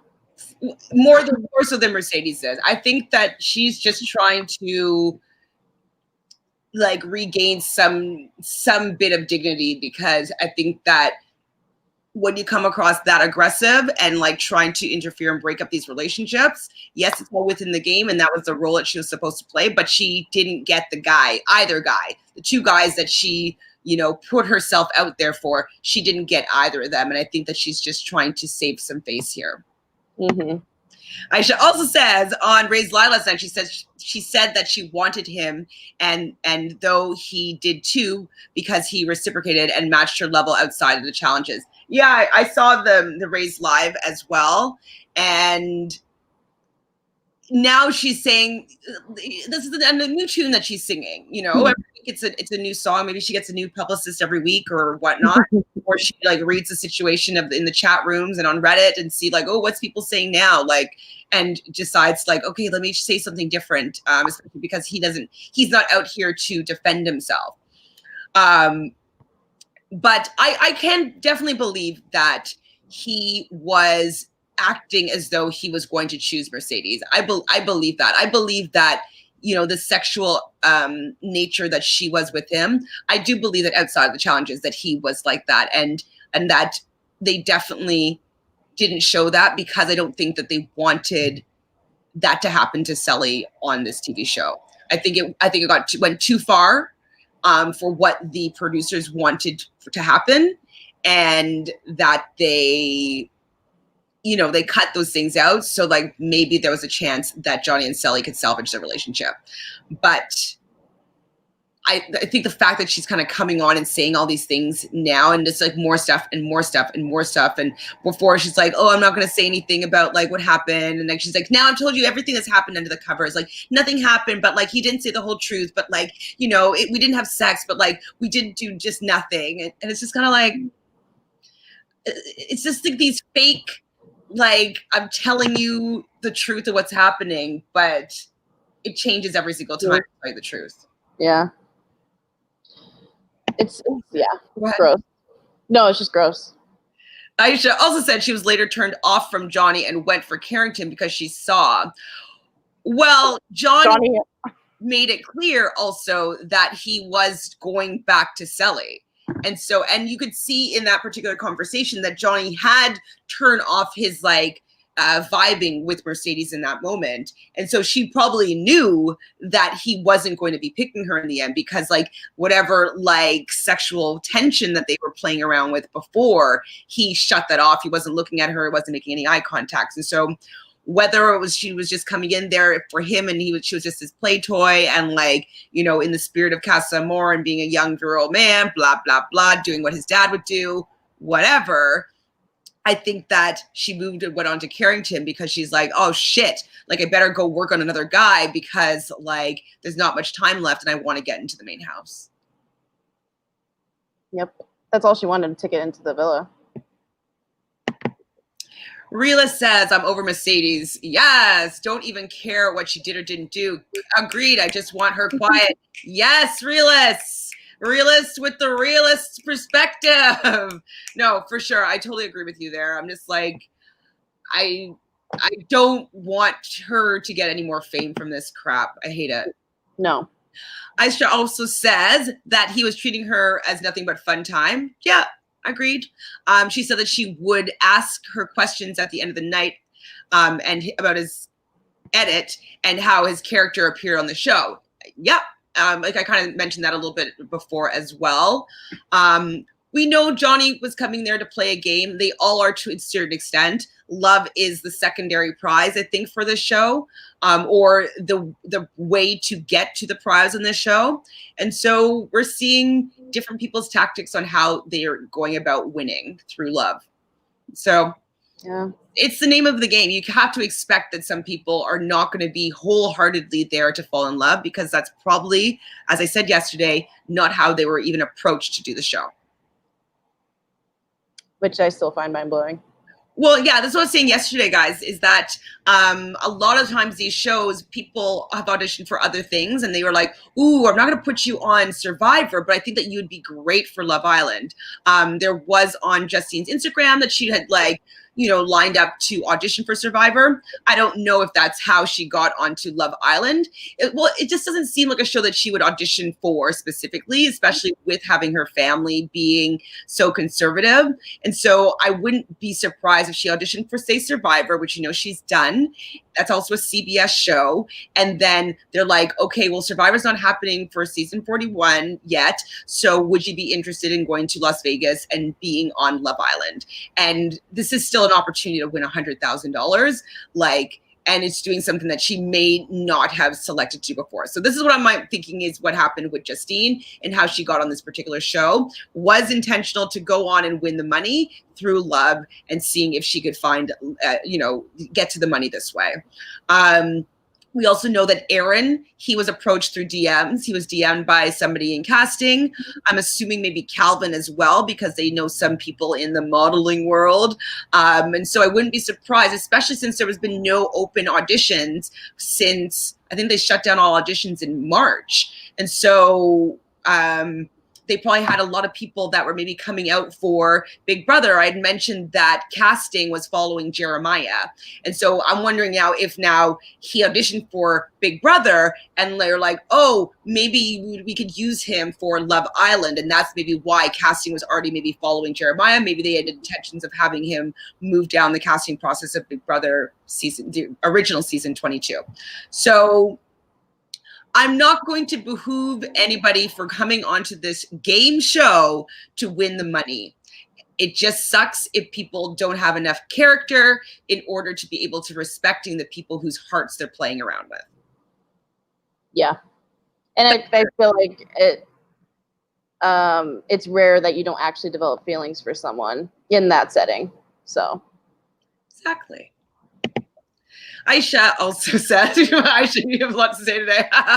And how much Instagram followers he's gained, etc. Yes. Well, he has gained about 150,000 Instagram followers.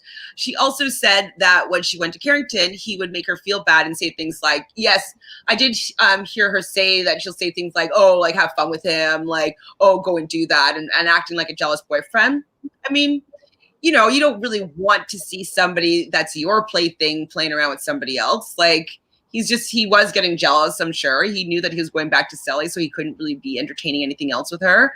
But I also think that he didn't want her and Carrington to do well, because I don't think he wanted her to come back to the villa just because of the fact that he was planning on working on things with Cely. So he was doing whatever he could to maybe slow down that role. Right. Yeah, I guarantee you he begged Carrington not to do it. For sure. Deja says nobody who have chosen Jaleb because America would chew their ass out and they definitely would get no votes. Plus, everyone knows the safe option was Lakin and Bennett. Yeah. I mean, I already said it really, but I think that the producers wanted it to be a split vote and them to break the tie. And I wouldn't be surprised if they were hesitating with their making their decisions because they promised Cely. I mean, Justine maybe promised Cely that she'd vote out Laurel. And maybe yeah, I think that's exactly what happened. Or that they had previously talked about it. If that comes up again, just whoever you go with. Mm-hmm. And that's what I mean, by this whole episode, I feel like they're just on completely different pages. Mm-hmm. Big Reg says, I actually wish Johnny would have at least campaigned to get Jaleb out. It would have worked, but it would have been great TV. It wouldn't have worked, but it would have been great TV. I mean, I think that he's too worried about his image right now to do something so callous. If he's asking Mercedes about Instagram followers and if he's liked by the viewers and all that stuff, if that's how he's going on there for a game, for himself, for his publicity, for his status, whatever, for clout. And so him knowing that he's already fallen out of grace, we'll say, with the US, with the viewers. And we're the ones that vote. I just don't think that would have been a good move for the gameplay that he's playing. No. They would have done the exact opposite. Oh, that would have been a bad move. But I mean, it would have been. No, I mean, I wouldn't have wanted to see that because I wouldn't have wanted to see anybody else that's left win. So. Yeah, because it's not Big Brother. It's. I feel like people has that happened in Love Island? Like all the seasons you've seen, where they like purposefully take out a really good couple? No. Because I think Jaquan's right. The way that they word it is not like who's your biggest competition. It's who's the most compatible or who's the least compatible. And so if you're making your decision based on that exact wording, you can't really vote them out because they aren't the least compatible. You know? Exactly. So following those rules, like they couldn't really have found a reason to make that valid. Right. Jaquan says, I don't know. We all have different perspectives. Just, what's that? For example? Just for example, okay, some people might like Calvin and Moira relationship, then some people could see through it. I mean, yes, but I just think that I don't know if it's just having a perspective about Johnny. I think that it's pretty apparent what's going on with him and how he's going to be moving forward. I think it's a character thing as opposed to just seeing things a different way. I think that this is actually truly his character. Yeah, it's not that I think Calvin and Moira have bad character. It's just they just don't do it for me. Exactly. It's a different comparison, I think. Yeah. I think it's because we're coming for Jaquan being like, stop defending Johnny. I mean, I can see why you could want to take any of those positions, Jaquan, for sure. But I don't feel as though it works with all sides of the narrative. Mm-hmm. Like, I think that seeing it from that perspective is kind of how Cely is choosing to see it. Big Red. Sorry. Go ahead. Jaquan, what color are your glasses? Yeah, for Johnny. Greg says, like, if you're going to go villain, go full villain and appeal to that side of the audience that likes drama, since you won't win the normal way. Okay, I can get behind that a little bit. Just like go for full villain, but I think that he's trying not to go full villain. He's trying to go for good guy. He's trying to he's like such a good dad. Like he confessed to everything to Cely. He just really wants to be with her. I don't think that stabbing his best friend in the back her best friend for the money, like I don't think that she would be okay with that. And I don't think that goes along with, I don't think he wants to be the villain. And I don't think they'd get the money. America would be so pissed. But I think it just for the drama's sake, though. Oh, like the narrative of doing it? Okay. Yeah, I mean, that would be pretty fucking dramatic. I don't think he's trying to be the villain, though. But like somebody like Mercedes might come in and do that. You know what I mean? If she knew that she wasn't going to be winning, so she'd like maybe spin it around and like, you know, have it be a big negative drama. Jaquan says, LOL, it's 5 couples left. Know you at the end, and you know J-Lub is America's favorite. They found love at this point. It's about the money. That's true. That's true. But with that wording. Yeah, but if it's never been done before, I can see why. Kennedy, I thought I was saying Kennedy before, but now I'm like, I'm seeing everything in a new light. Kennedy, nice to see you today. I haven't chatted with you in a while. She says, Cely and Johnny were playing the game by trying to get Laurel and Carrington out. We talked about this a little bit before. I mean, I could see how I can see the argument for them being least compatible and how they pose a bigger threat to them vote wise over Lakin and Bennett for sure. But still, like just because of what Carrington did with Laurel, I wouldn't be that worried about it. You know what I mean? And I would still try to maintain that friendship with him. Yeah, I just don't think that Carrington and Laurel could come close to Justine and Caleb. That I just don't think it's I just don't think there's any reason to make these big game moves, because the only person that's really in your way here is Justine and Caleb. And so taking somebody else, like what, so you get third instead of second, like no matter what, you're not winning the show. So yeah. I just don't think I think it was a game move, but for like their relationship.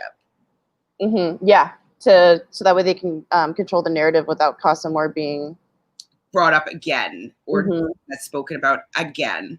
This is a funny thing that I wrote down. So Moira at one point is talking to the girl. She's like, I used to be like so tired everywhere, like around the villa. And like now I'm not tired anymore. And I think it's because of Calvin. What do you think? Or because her knee is better and she might not be taking any medication. Maybe that's it. I mean, I'm not saying she acted like she was on meds, but her knee popped. I would need medication for that. Did you like Ariel's dress? I think this was probably my least favorite of the whole season. Yeah, me too. Like I think maybe it wasn't the right material or something. It just kind of looked a little bit more frumpy than I wanted it to look. Yeah, and I don't know if I'm down with the pattern. What was it? Houndstooth? Gigantic houndstooth? Yeah, I think so. And I just didn't like the black and white. Like if it was maybe like different colors, I don't know. I didn't really like it.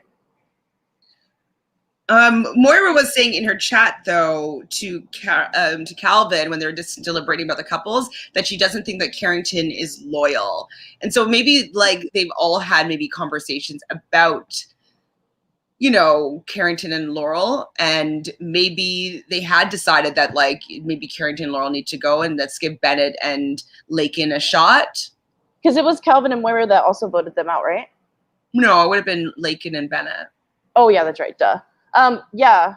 Well, and I think Moira is probably talking about that too because her and Laurel are pretty close. Yeah. So I could see her just kind of just talking about it in the sense like she doesn't really want her to date him, but I didn't write it down again, or I didn't listen to it again, but what was the music like? I wrote down like the music, wow, like was it really dramatic music when they were making that decision? Okay. Yeah, it was. I forget what song it was, but I think the original song doesn't at all sound like that, so it was like kind of orchestral, but like in a dark way. It was very intense. This is basically echoing what I was saying. So Jaquan says if Johnny and Cely didn't vote for them, there was no reason for J-Lo to vote because it wouldn't matter. Exactly. So that's what I'm saying, that no matter what, the producers were going to push a tie. They didn't want Justine and Caleb to not vote. I know, it's fucked up how they put them in that situation because they could have made they could have had Johnny and Cely vote for Lakin and Bennett and the other two vote for you know what I mean? To where it didn't seem as shady but yeah, I don't know. They created the drama. So a television show. Mm-hmm.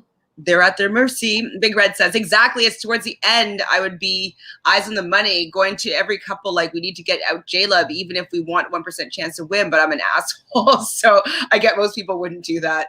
I mean, I'd love to say that I would do that, but I would never do that. I'm too loyal. Yeah. I'm always like, oh yeah, I'd cut them at cut them at final 3. I'm like, no, I would take like my best friend to the end. I wouldn't cut them at final 3. It just sucks being loyal sometimes, but I would never want that decision to define me. You know what I mean? Like people would be fully judging who I was as a person and my character as from that decision. And I don't think that I want to have that be who people thought I was. Right. See, you know? Yeah.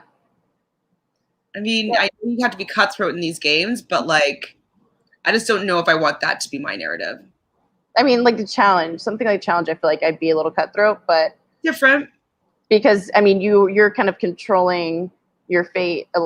At least you have a chance to via the challenges and whatnot. At the same time, though, like I wouldn't throw in my best friend or what. No. I wouldn't. No, like if I was like Jenna or Kayla, I would never like throw Jenna in or vice versa. But I was gonna get to the end. No. Like I would still go. Like I would want to run a final with my best friend. Are you kidding me? Exactly. You'd rather lose to your best friend than to somebody else that you hate or could beat. I think. Yeah, exactly. So, I mean, kudos to you, Big Rag. Like, you are definitely more cutthroat than I am for sure, but I couldn't do it. Apply for Big Brother. Maybe they have. Deja says if anyone voted J-Love, they would be 100% guaranteed not to get the money and probably hella hate comments, way worse than Mercedes. Yeah, I mean, the J-Love stands would come for you. But to hiding, it'd be very, very, very Candy says, y'all so dramatic. I think that they will be friends after this. Okay, we'll see. If they're friends, I'll be great. I'll be happy, but I don't think so. I mean, not with what's going on with Johnny. Big Red said, I wouldn't care about hate comments and I'd only vote them if I can convince enough other couples to vote my way. Like, I low-key think that Johnny could have got Bennett and Carrington's vote for J-Lo. Carrington, I don't know. Because he's been with Caleb since pretty much the beginning. If you wanted to get that done, you would have had to be planting that seed for a long time. And Carrington would have to think that he had some shot at beating Johnny and Cely. And again, if he didn't do the Lakin thing, maybe he would have gone there in his head, because at that point, with how much everyone hates Johnny right now, I think Laurel and Carrington, if they stayed good since Casa Amor and like got stronger, they potentially could have beaten Johnny and Cely. So I don't think Carrington would do that just to get second or third place. Like, I don't think he would think it's worth it unless he actually had a shot. And like, for that to actually work, like, it kind of would have to be the narrative at the beginning of the season, being like, hey, like, you know, like a discussion, be like, I don't know, we probably want to get the strongest couple out, so like the least strong couple would have a chance. Like, that's, you would have to start nurturing that as being that flip from a long time ago. I don't think you could just do it in the end, because it would just be too like, no, I can't do that. Like, they have to be thinking about it for a little bit of a little while, you know? And they don't know too. They don't know when it's going to come down to them casting the vote or America casting the vote. So it's hard to plan, I think, too. Yeah, that's true, actually. Jade, hi Jade, nice to meet you. So Jade says, everyone is saying Laurel is such a nice girl and a saint. If I was Cely, I would warm up to someone who knew exactly what was going on in Casa Amor and acting like they haven't seen anything. I don't think that Cely wants to know from Laurel's perspective what happened at Casa Amor. No, absolutely not. I think I to be honest, I wouldn't want to know either. Not until I saw it for myself. Well, I would ask. There's no way. In the beginning, before I decided to forgive him. Once you decide to forgive him, like, she can't ask her anymore, because she's not going to listen to anything she says, and it's just going to be hurtful and make her look stupid if you know, it's bad. I would have asked after the Twitter game, though. Absolutely. Me too. That's when I would have asked. Before they got back together, right? Yeah, because like she forgave him like pretty quick when he came back, and then the Twitter game happened, and then she was down for a bit. Jaquan says, Deja, I don't know about that, because each couple separately have their own fans. Probably the J-Lo fans probably would just stop watching or vote for someone least expected. That's true. J-Lo fans wouldn't vote for Johnny and Cely, I don't think. So that's actually a good point, that those numbers would be dispersed to probably giving an opportunity to, you know what? I bet you Calvin and Moira might pull out a win there. Yeah, I keep forgetting about them. But yeah, they apparently have a lot of fans. They might pull out a win over Carrington and Laurel. But only, like, if Carrington and Laurel stayed loyal and J-Lo was out, they would have a strong contention in being the top. I think Calvin and Moira might even be second. I mean, I wouldn't be surprised. Calvin's getting a lot of love. Yeah. Kennedy says, how do you feel about Johnny and Cely playing the game more? I mean, it's coming to the end. Jaquan just said, you know, and Big Rag has been talking about, like, near the end, eye on the prize now. Like, you got the relationship, now let's get the votes. So that's a possibility. Like, maybe they wanted to get out Carrington and Laurel because their votes might go on to Johnny and Cely. Maybe. Yeah. Because Lakin and Bennett wouldn't have any votes. No. Or very few. But Carrington would get some, so maybe they're hoping to disperse some of their votes onto them. Yeah, I mean, yeah, I just kind of want to hear tonight if they talk about it, and I want to see, you know, kind of what was said. But again, what if it just was the producers and it wasn't them playing the game? So there's also that. Exactly. Like, what if we're giving them too much credit? we're blaming them, and we're getting so mad at them for certain things that, like, they may have had no real control over. Yep. Semyon, if I say hi yet, hello. Remember, guys, tonight's episode is an hour earlier. That's true. 8/7 Central. Voting opens after the show, only for 30 minutes. Don't forget to vote J-Lub. I will vote J-Lub for sure, and I'll make a post at that time on Twitter to remind people to do so as well. Jake1 says, LOL, if they win or lose, I'm still voting for Johnny and Cely. That's okay. I don't mind you voting for them. You're loyal to the soil. I just, at this point, I can see what's happening and I don't really like it. Big Reg says, LOL, I feel you, Jaquan. I'm voting Carrington, even though I know he's coming last. I don't know. He played the game how I would have,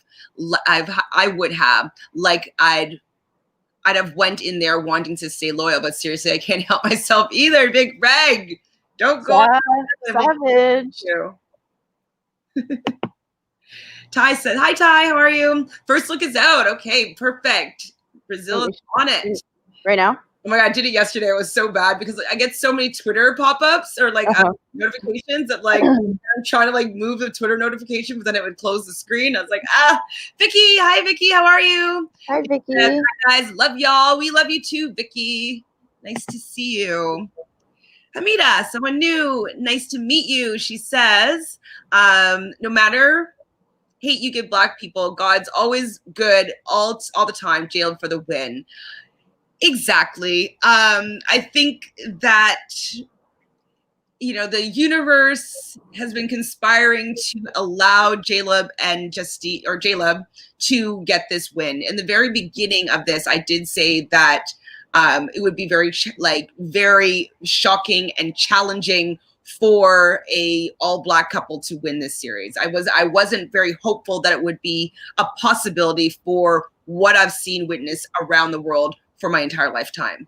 And so the fact that so many factors have been happening in order to make it be a no-brainer that it has to happen, I think that is, you know, if you believe in God or the divine or the universe, I think that it is what needs to happen for some more healing to happen within the world. And so, yes. Yes. The divine is good. J-Lub for the win. Okay, ready? I'm ready. Oh, hold on.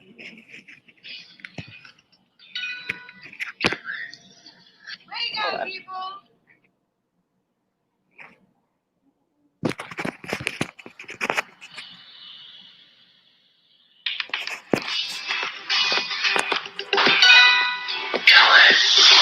Wake up, people. I got it. Good morning, Islanders. Today, each couple will go on their final date. Hashtag big date energy. Hashtag all for love. Woo! Woo!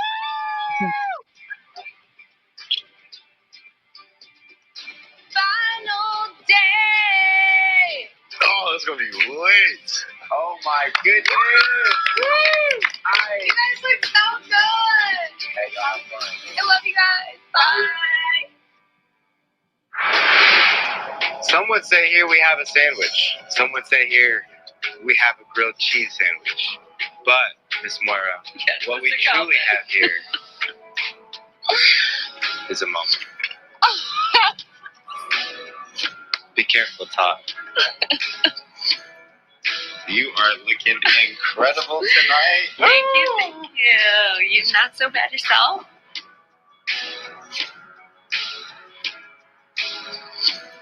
Oh my God. What we have here is a moment. Oh, I couldn't feel what he said. I'm like, what did he say? He said some would say what we have here is a sandwich. Some would say what we have here is a grilled cheese. But what we have here is a moment. It was moment. I mean, it's a slick line, but like I don't get it. It's a moment as opposed to like just a sandwich. Like this is a moment. Oh, okay. It's silly. Sit down, Justine and Cely wasn't going to vote Moira because they were friends. So it was really between the same two couples if they were being real. That's true. I mean, it was always going to be between those couples. I think maybe people like voting out Moira and Calvin, but I don't think they'd vote out Moira at this point. No, like that's why they almost have like a respect thing for like the OG people, for each other. Yeah.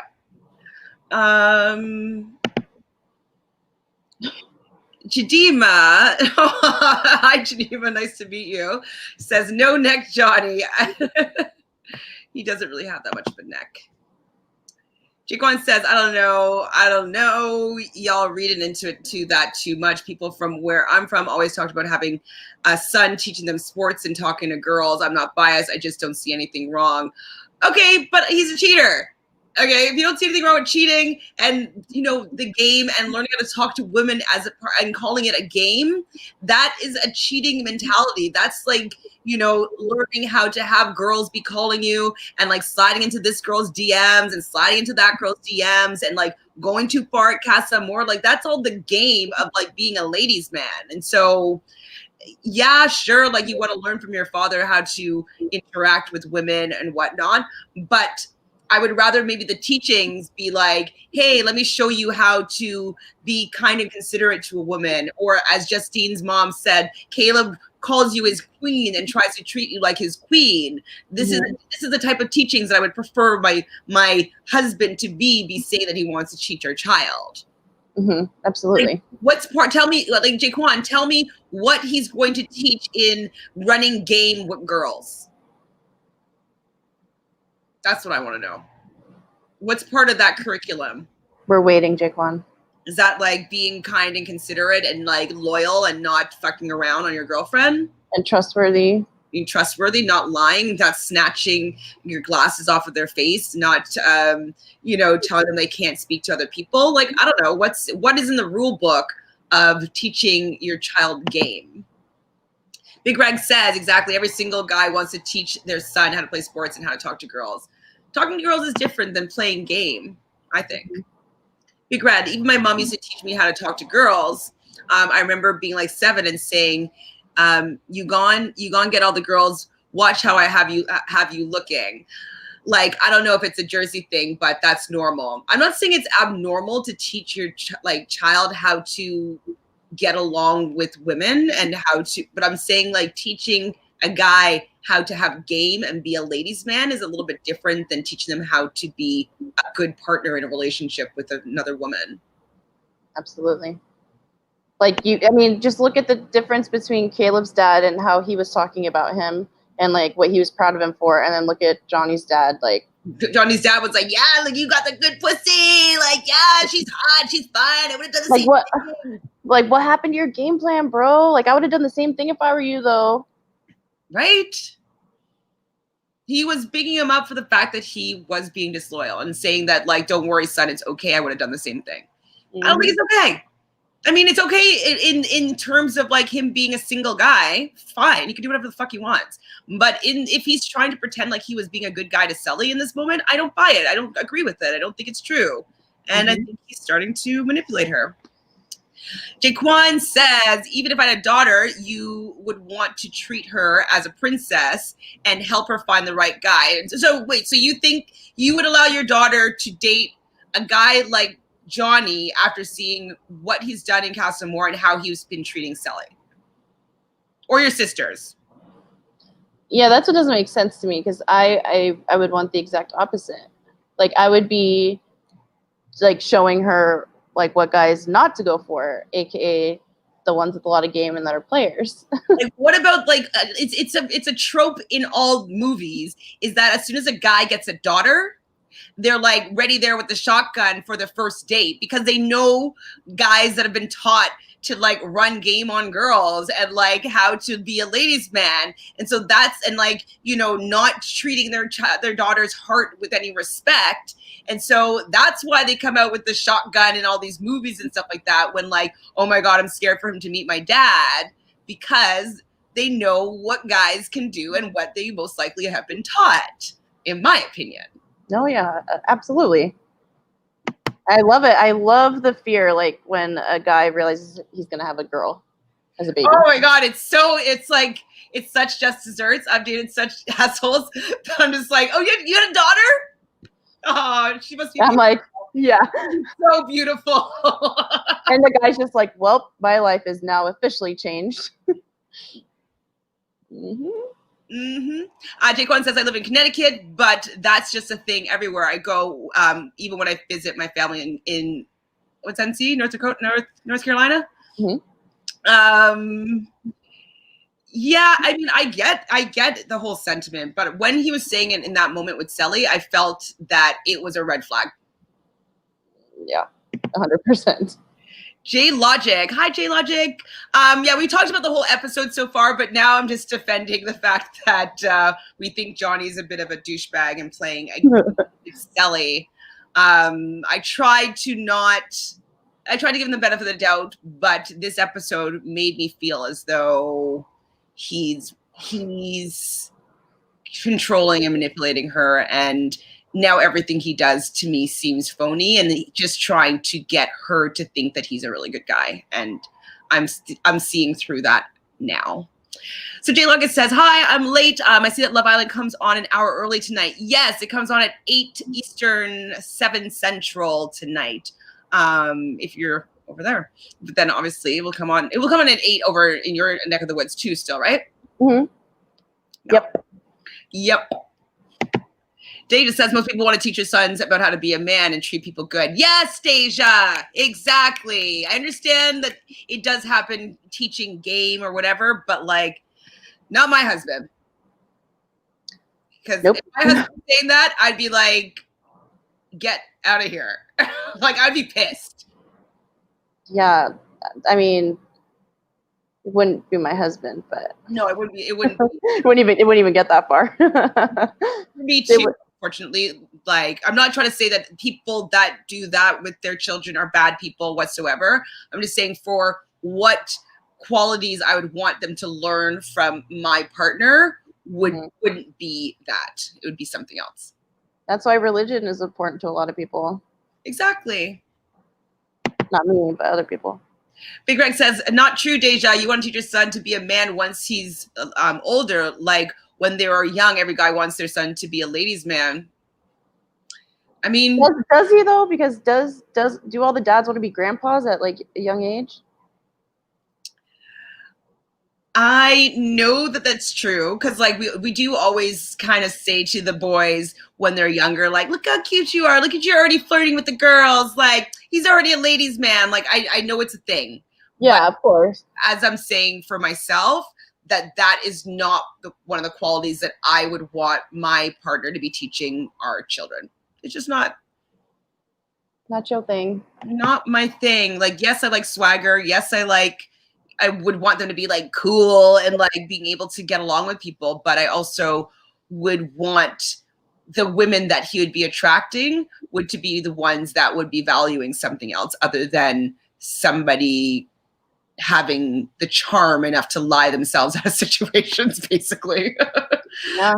You know, I want them to come down to looking for a character. Jaquan says, I agree with you, Deja, with the being a man part, but depending on where you are from, you learn things differently. Say if you get advice from 2 different people, they might not say the same thing. For sure. And as I said before, I would just prefer my son to, you know, be like Caleb. Something different. Be like Caleb. Exactly. I would want my son to be more like a Caleb than a Johnny. Absolutely. And I would want my father-in-law to be more like Caleb's father than Johnny's father-in-law. Johnny's father-in-law, or Johnny's father, in my opinion, I could be wrong, but he would be the type that would flirt with Cely. You know what I mean? But it would be kind of like a joke thing. Like, I don't think he would go far with it, but it would become like a joking kind of situation where it's like he'll just say maybe some inappropriate things. No, it's just how my dad is. But, you know, I can see that. Lal says, I agree with you too, Deja. Most parents usually teach their children to be respectful, hardworking, and yes, and kind. But yeah, everyone has at least some good in themselves, since there is a hidden part in everyone. Agreed, 100%. And I think that also sometimes the ladies' man front is also kind of teaches guys how to not open their heart and not actually be vulnerable. And I know that it's a big fear of a lot of men to have their heart broken. And so I think part of this like ladies' man thing is to not allow men to grow up to be vulnerable in these partnerships. And so that's another thing that I would prefer my son not to learn, because I would want them to be able to experience like a real, true, like committed, loving relationship and be willing to open their heart for a partner. I don't feel as though the ladies' man, yes, they get the girls, cool. Yes, they're sexy, they're hot, they're good players, like great. Like they have a nice car, they pick up the girls, they always have a date. Amazing. But like, are they going to ever be happy, truly happy, until they are able to learn how to actually fall in love? And I just don't know if they're teaching them to have an open heart to love. That's what Carrington's dad wants for him too. Right? Carrington's being a little bit of a ladies' man, and dad's like, no, like we want you to like open your heart to somebody, be a softie. You know, they realize in the end, like it ends up becoming, in my opinion, a barrier to their hearts. Protective, they're cool. They have so many girls on the go, they don't need to care about any of them. But I think too, with the Air Force background, and I've had to have this conversation with my dad, is that he was so emotionally desensitized growing up that like I automatically inherited that from him. And I wonder if Carrington got that from his parents, and I think his parents are now seeing it and been like, no, soften up, like come on. Because I know my dad now like sees it, especially when I've told him like, Dad, like you never, like he never showed any feelings ever, but he joined the Air Force when he was 18, so they break you then. So I think maybe that has a lot to do with Carrington being kind of the way he is too. Big Red says, teaching your son how to get girls has nothing to do with teaching them to be hardworking and respectful. Those are a given. Is it though? Teaching your son.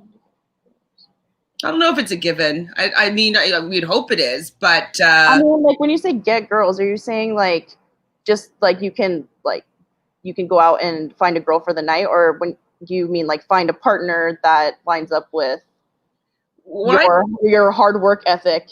And when I think of get girls, I think running game and having like girls on the go and ghosting and sexting and sliding into DMs and like going on dates, but having another girl calling you and like being duplicitous. Like that's what I think when you say get girls.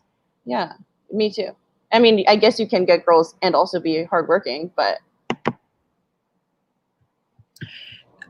kids, let's go. Let it go. Is that you're change your name because you're sick of what we have to say? I kind of want Johnny Carrington to fight or have a confrontation, but I think he respects Johnny too much and doesn't like that type to fight. Doesn't seem like the type to fight. Johnny? I think Johnny. Oh, Carrington. Fight. Maybe he's just one of those guys that laid back dudes. I don't know. I think that Johnny is more alpha than Carrington, so I think he'd back down. Yeah.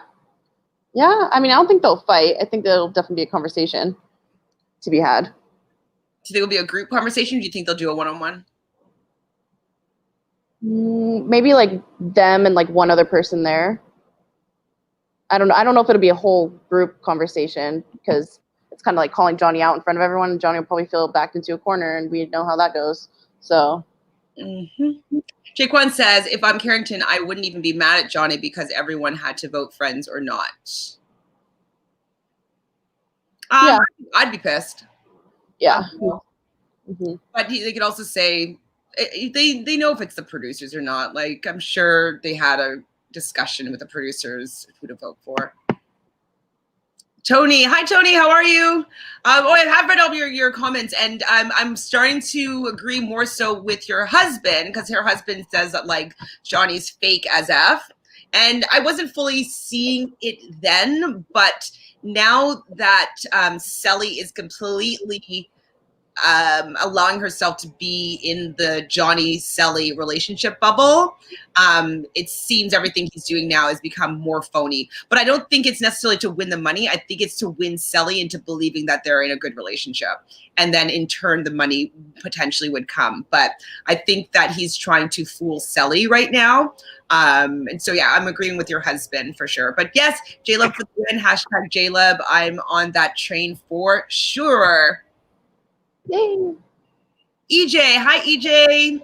How are you doing today? You are totally my favorite reality talk tea. Oh my gosh, thank you. We are obsessed with this show, and we are crying because we actually don't know what we're going to do next. So we actually put together a poll. Justine will post the link inside the chat box. Justine, oh my God, I just called you Justine. You didn't even flinch. No, because I'm so used to calling you. Call me Justine every day. But Brazil will put the link in there for you guys. If you don't mind just taking a second, it'd be super quick just to click on your favorite reality television shows, or if there's one on the list that you don't see that you would like us to cover, even if it's a past season or whatnot. We're just trying to figure out what we want to talk about next after Love Island with all of you guys. So hopefully we can find something that is as bonding as Love Island USA has been. I don't know when Love Island Nigeria or Love Island Spain is coming out, so I don't know if that's something to think about.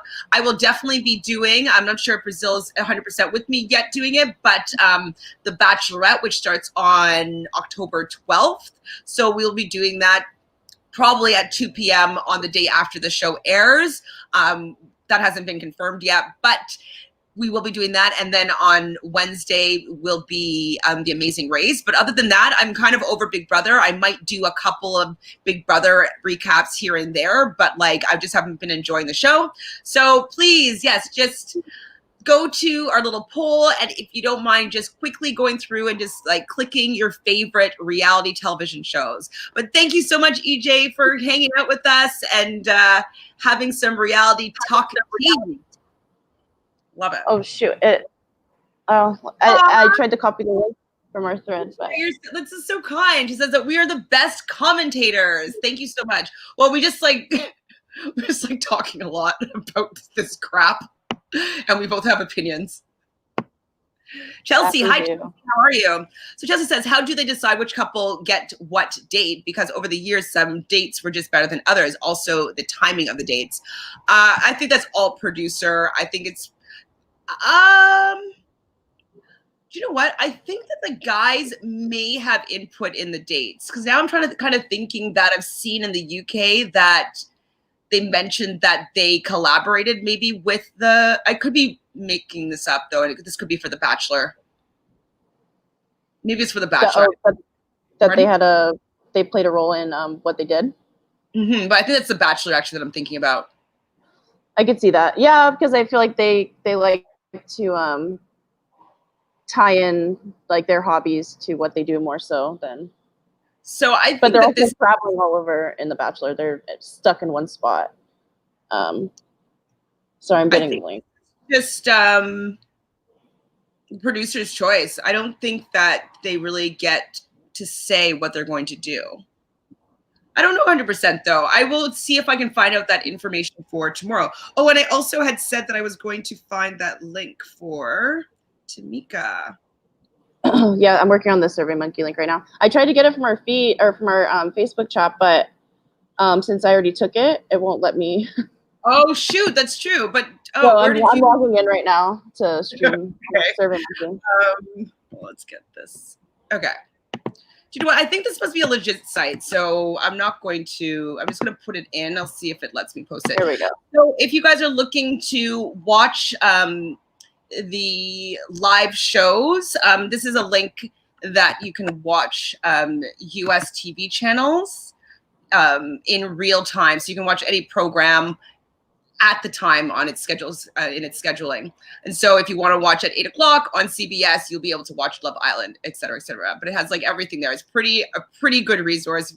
Bravo, E! Network, like whatnot. It has all those shows on it. I wish this was an endorsement thing because like I'm actually really behind it. It's a really good link. He just says, I think that Johnny came in with one mindset and in the process he fell in love with Cely. I can get with that. I do think that he likes Cely, but I do think that he is manipulating her into staying with him.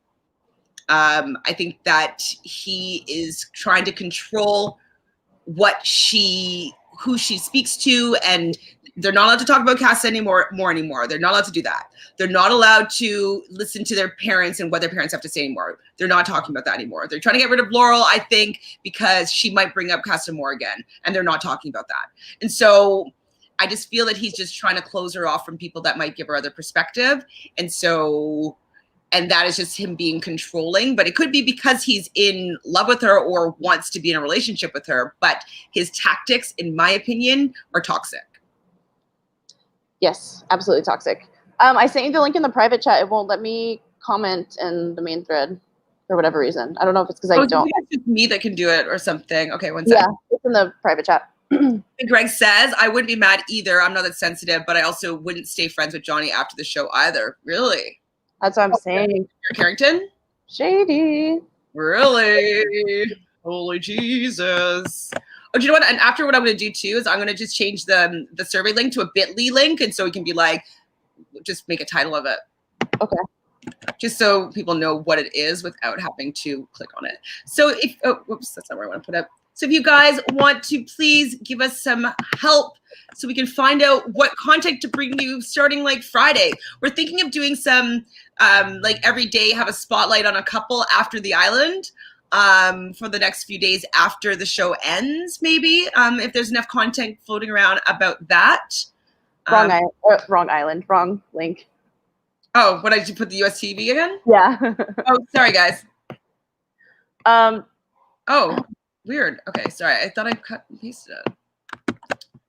I guess I didn't. Let's see. Oh, Tamika, the private chat is just for Chantele and I, like for whoever's on the podcast. It's just like a separate link for us to talk, but we never use it. That's what we meant to do. Jaquan says, you guys are chatty today. Jaquan says, I watch a lot of reality TV shows.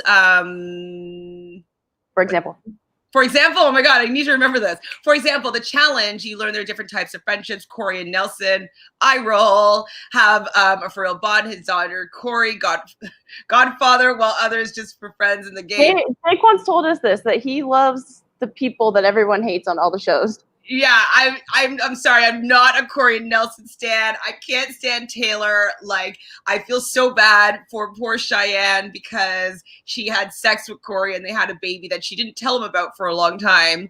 And now he wants to be part of her life, which is great. I mean, I'm very happy that he wants to be part of Ryder's life, that he's doing a lot of things to be able to contribute to her having a good life. And with his new daughter, Mia, I believe her name is, with Taylor. But I just don't like Corey, and I don't like Nelson's funny sometimes, but like his actions are, he's a big asshole and he plays a lot of game, and I'm not down with how he treats women. Like, yeah. I like Angela more than I like Nelson, big time. Yeah. Jaquan says, LOL, I was even defending Trey. I think when I see everyone is always something negative, I try to find the good. Yes, find the good. I mean, it's good to find the good. But I'm protecting Cely in this kind of situation where, you know, seeing in the good in Johnny is what Cely is doing, and it's going to get her in a situation that might not be great. Mm-hmm. I'm just seeing maybe a few steps down the road of a potential outcome that I don't think she'll be at her happiest in. Chelsea says, hi, Chelsea, how are you? Yes, exactly. I'm sure whatever it was I said was perfectly correct, or Brazil said. Agreed with that. Dequan says, LOL, Brazil, you got your power couple. Now they have to make power moves unless they voted Johnny and Cely. Then it'd still be a tiebreaker. They were never going to do that. They were never going to vote Johnny and Cely. They know they got the game. LK says, at this point, I'm just sick of Cely's voice. Aw, but she's a really good singer. Her singing voice is better than her like yelling voice. Yeah, you too. Okay, Divine says, remember to vote, y'all. Bye, Divine. We'll see you tomorrow. Hopefully it's a great episode. I want to see these dates. I'm really excited. Yes, we'll see you tomorrow. Chelsea says, I'm trying to make the comment on Alex and Elizabeth after the Island YouTube video that Cely's IG page follows Johnny, but he doesn't follow her. Fair, but it's just going to be whomever is running his account. So is he following Mercedes? That's a question. But that still wouldn't make sense why he wouldn't be following Cely. I don't know, like his sister didn't think to follow Cely. Like, who is he? Are they following everybody else? Like, Yeah, we need context here. I'll take a look after too. But if you know the deets, I'm interested.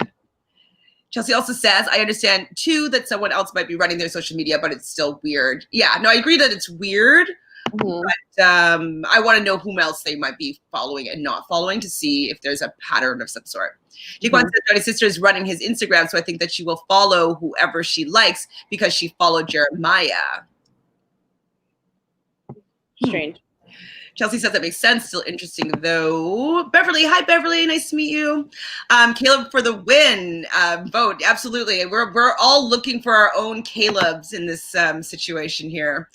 Chelsea says I'm rooting for Caleb though and Cely on the side. I am still voting for Cely. I know we didn't like her necessarily how she reacted to Justine in this situation, but I think that she's just in a bad situation with a bad guy or a guy that's not going to be great for her, and she's not seeing the truth here.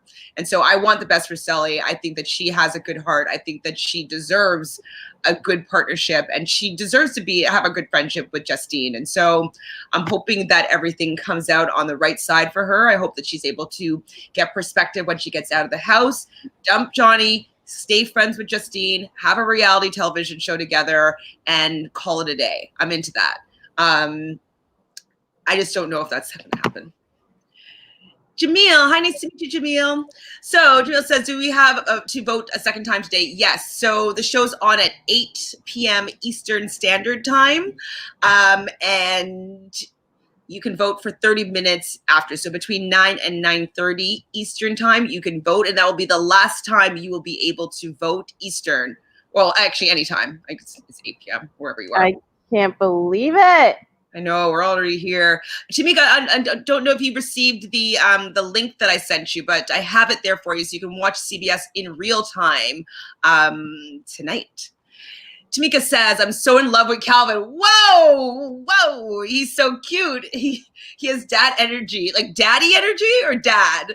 And I'm here for it, LOL. What?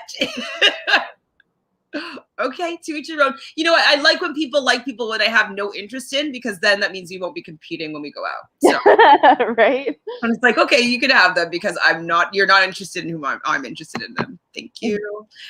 Chelsea says, given that the show is named Love Island, shouldn't the winners be a couple that actually seem like they love each other? Maybe I'm biased, but only one couple right now. 100%, I agree that the only contenders for Love Island right now are J-Lub, because I don't care to see the progression of anybody else's relationship. Exactly what Chantele just said. I'm like, I want them to get deeper. I want them to get more connected. I want them to grow. I want to see more passion for them. Like, I want that. And so if I'm not really wanting that with anybody else, then there's no competition. Yep. Partial Prada, hi there, nice to meet you. So Partial says, honestly, Johnny and Cely are not lasting more than 2 minutes outside the villa. Wish they went home. No, I don't wish they went home. Boo, get them off the screen. J-Lub and Calvin and Moira in the final two. I mean, I think Cal Moira is gonna slip into that number 2 spot. They might. They just messed up bad. Johnny, you really messed this up. Johnny fucked it all up. Aisha, in the first look, J-Lub and Cely slept on opposite sides of the room. Oh, I didn't notice that. I couldn't. I always watch it after I'm done because I'm trying to like look through the screen. But let me see. Didn't they always sleep next to each other? Am I reading into it? Do you all think anything happened? Okay, we're gonna watch the tapes. I don't remember seeing that. Chelsea says, I agree, approving Johnny's actions is showing that it's okay when it's really it's not. And his parents didn't say anything like, stop what you're doing, dude. You have a great girl. Act right, son. Exactly. Preach, Chelsea. Jaquan, LOL, I didn't really see any drama when I watched the whole episode. I think that it depends on the type of person or the viewer you are, or what kind of life experience you've had, and like what kind of relationships you've seen in front of you, and how you've been treated in relationships, and how you've seen your parents be treated in relationships. So it's all your own perspective, for sure. Nancy, hi, Nancy. Oh, I thought she was going to open the blinds. No, because I think this is what she's talking about, but I can't tell if she's just standing on an empty bed. Yeah, I think she opened the blinds. And I think I think they have an empty bed over there now that Lakin and Bennett are gone. So I think she probably jumped out of bed and ran over there. She ran over there. She likes waking them up, so she went and opened up the blinds, I think is what happened there. Yeah. Oh, thank God. Oh my God. He says, I just love how Justine is sort of, or I don't know. Is also a partner of Cely or to Cely. I mean, yeah, they're kind of in a relationship, I would say. I like that too. I really like them together. I just didn't like what happened with them in this episode. Oh. Nancy says, I love how Justine is more of a partner to Cely than Johnny is. It's very true. She's a better friend to her than Johnny is, 100%. Mm-hmm. Jaquan says, you be a ladies man until you find the right one. See, no. You got to be the right one before you find, like, you have to act right to find the right. You can't act out and expect to find the good girl. You know what I mean? You're going to find the Mercedes that are just clout chasing in acting like that. You know what I mean? And you'll have just tons of girls that are just like there because like you're hot and like you're a thirst trap and like you have so much clout and you have so many Instagram followers. Like, you're gonna get those girls in this ladies man kind of mentality. If you want to find the right one, the good one, she's not going to be attracted to that. I mean, it'd be very rare. You see how difficult it is, even in romantic comedies to see the bad boy get the good girl. You know what I mean? It's because nope, there's stigma that they're not going to be good, true, honest, loyal, faithful, are not qualities that kind of go along typically with the ladies' man prototype. So sure, but so sorry, I cut this comment off because I had something to say. You be the ladies' man until you find the right one. You shouldn't rush things unless you want to be a Connor. When I talk to two different girls, I talk to them, but I just don't sleep around. Everybody does what they want to do. Fair. You can talk to as many people as you want, but I'm talking about when you start making commitments to people or acting as though you're not speaking to some other people or being duplicitous or, texting one girl and she thinks that you're only talking to them and you're texting another girl. That's a little bit different than saying like, hey, I'm still single. I like you. And I'm also seeing other people right now too. We haven't locked it down as being something like, that one-on-one. Exclusive, yeah. Exactly. You're allowed to do whatever you want until you say you're making a commitment, in my opinion. Mm-hmm. Mm-hmm. It says the people voting for Jelly really need to ask themselves if they'd want Jelly for Johnny for their daughter. Exactly. Would you trust Johnny to protect your daughter's heart? No, you wouldn't. Would you be happy for her to marry him? No, you wouldn't. Preach. Another Mary. Hi, Mary. How are you? She says, hi, guys. Nancy really is still at the first step of grief, which is denial. Yep. And she feels like that anyone that has anything to say about Johnny must hate him, when in fact we're just looking out for her. Absolutely. Mm-hmm. I don't hate Johnny. I just don't think he is the right person for Cely. No, not at all. Mercedes, maybe. That's me. Yeah, so you guys didn't see that. Go there.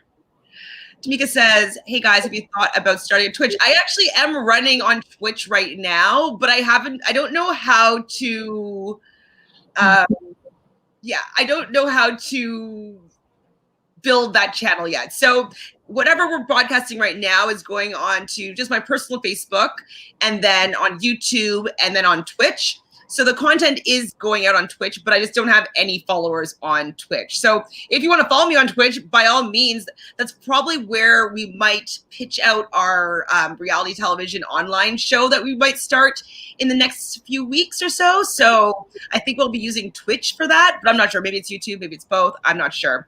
But yes, we are on Twitch, Reality Realness with 3 S's. And yes, Mika, I sent out the link. Were you not able to see it? It's right above your comment. Chantele, I'm gonna use the restroom. I'll be right back. Sure. You're welcome. Oh, I did it again. That was, oh my God, that far behind. What's the private chat? Oh, sorry, that's when you're responding to Brazil. Yeah, it's just basically between me and Brazil. So any of the participants in the live stream can speak to each other without it being on the chat between everybody. EJ says Johnny's dad probably cheated on his mom. Absolutely. And this is the example that he's following. That's what I felt. Like his dad did not in my opinion, come across as a one-woman man, we'll say. Remember to fill out the survey monkey. You're so confused about what, Tamika? About the link? The link is the US TV Go one. The other one is we're just trying to get a poll going to see if people have any thoughts of what we should cover after Love Island, because we're almost done. We have 2 days left. You're welcome, Chelsea. Jaquan says, Simeon, says to Simeon, as viewers, we all interpret things differently, and some parents would look at Johnny and say they probably been him at a time in their life. Well, I've dated many a Johnny type, and I don't condone it. Tamika, got it. Okay, perfect. Tell me if you love it. I think it's the best resource I've ever found to find live streaming. You do have commercials because everything's in real time, but you have a vast list of different channels to be able to watch. So even if you like other regular television shows, like you can watch NBC, other CBS shows, like it's pretty good. Sorry, I need you to see this. This is what Jaquan had said back to Simeon. As viewers, we all interpret things differently. And some parents would look at Johnny and say they've probably been him at a time in their life. What do you think about that, Brazil? Well, I mean, yeah, because he's so young, but it depends on whether or not they still agree on that type of mentality. Like, I guess they could have changed, and I guess have empathy for him and understand that it's probably just because he's young and naive right now, but I don't know. Like, I don't know. I guess. Jacob also says Cheyenne was supposedly messing was just ending a relationship at the time that then the hookup with Corey. She didn't know who the father was until 6 months. Mark, the other guy, wanted nothing to do with Ryder. I mean, fine, but I don't think that she was in a relationship with either of them as a bona fide. And so, yes, she didn't know, whether she didn't know who the father was or not doesn't really, to me, say that Corey's a great guy. Like, you know what I mean? Like, Corey's, in my opinion, you know, I think that Taylor is a deplorable human being from the actions that I've seen her portray in her Twitter, as well as, you know, how I've seen her be portrayed on X on the Beach. And so if that's his taste, I don't really stand for what he likes in people. Hasn't been that great, like that kind to women on The Challenge, but I would say that I like him. The best side of him is when he is with Ryder. I do like that side of him. Aisha says, look closer when Cely is reading the text. Johnny and his purple do-rag are sleeping there as well. And the other beds leading up to the last bed have 2 people in it, except the bed at the end. Be right back. Okay. I'm not sure. I'll have to look at it properly after. I just feel that she's always waking people up early. Chelsea says, I get why some people are saying don't split votes because there can only be one winner. Voting for 2 people right now might result in one a person's favorite couple not winning. Absolutely. It's very possible still that Johnny and Cely could win because they have probably a lot of support on Facebook, and both of them have a lot more viewers on Instagram and Twitter combined. And so it is possible that they may not win J-Lub. But I think that with the actions of the last couple shows, I don't think that they get the popular vote anymore, and that's what they did. She's right. Oh, they didn't sleep together? Maybe she was being.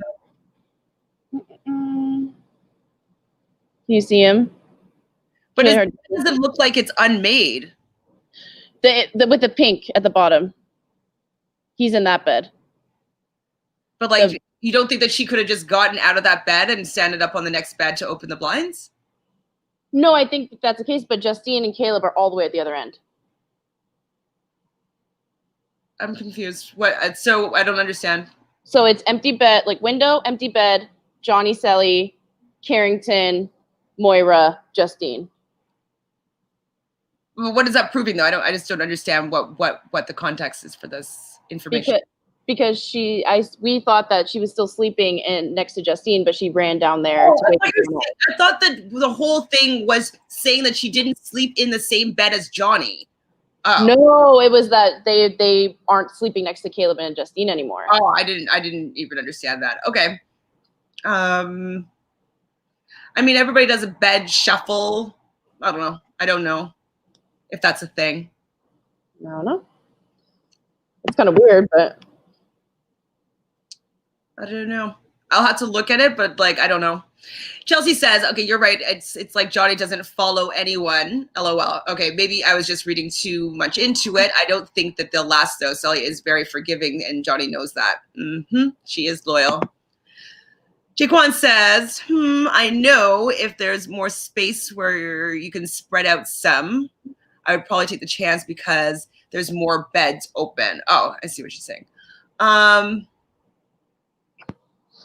Where was Lakin and so Justine and Caleb went to Lakin and Bennett's bed? it looks like Justine and Caleb are in the same spot they've always been. And then usually Cely and Johnny are next to them. But now it looks like Cely and Johnny relocated. But it looks like everyone else is in the same spot that they've always been in, minus the people that are gone. Because there's an open bed next to Justine and Caleb. So it's like open bed, Justine, Caleb, Moira, what's his name? Well, maybe they Carrington. want to sleep next to them because she was waking them up. I don't know. Maybe they're going to shuffle around when couples left. Yeah, because there's 2 open beds and they're both at the very end, which I would be like in the open bed. Maybe that they didn't want that for shooting reasons because they would want continuity with certain things. Mm-hmm.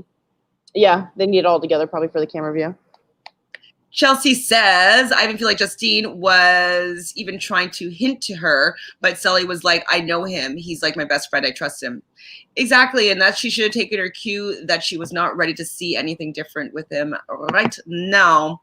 Nancy says, I just want to see what's going to happen between Cely and Johnny if they end up doing a catch up with all the Islanders. I know, I hope they do, as she would have seen everything and if she will still stay with him. I know that is what the question is right now. Will Cely stay with Johnny after she leaves the island? Please no. Please no. EJ says, I don't think that's, ooh, don't say this here. People are going to come for you. I just don't think that Caleb is that into Justine. They are just getting into the real world and they're going to just be friendship. Mm-hmm. Brazil's going to get so mad here. What makes you think that? What you're seeing. But I feel as though it was more obvious before, in my opinion, but now I think they have moved to a place where they're both willing to work on the relationship.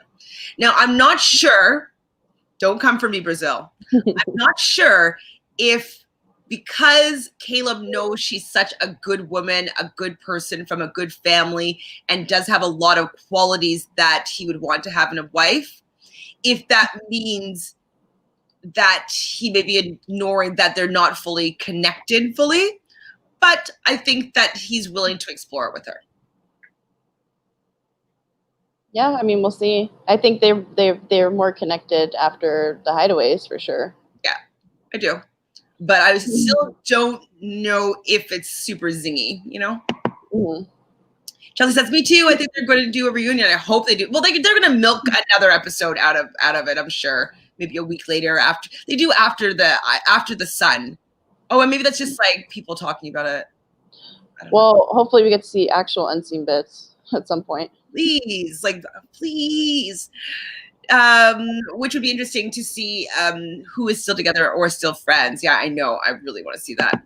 Chelsea, why? What are we whying? I don't know. Oh, there's two Chelseas. Wait, two Chelseas. Sorry. Chelsea, what are we saying why to?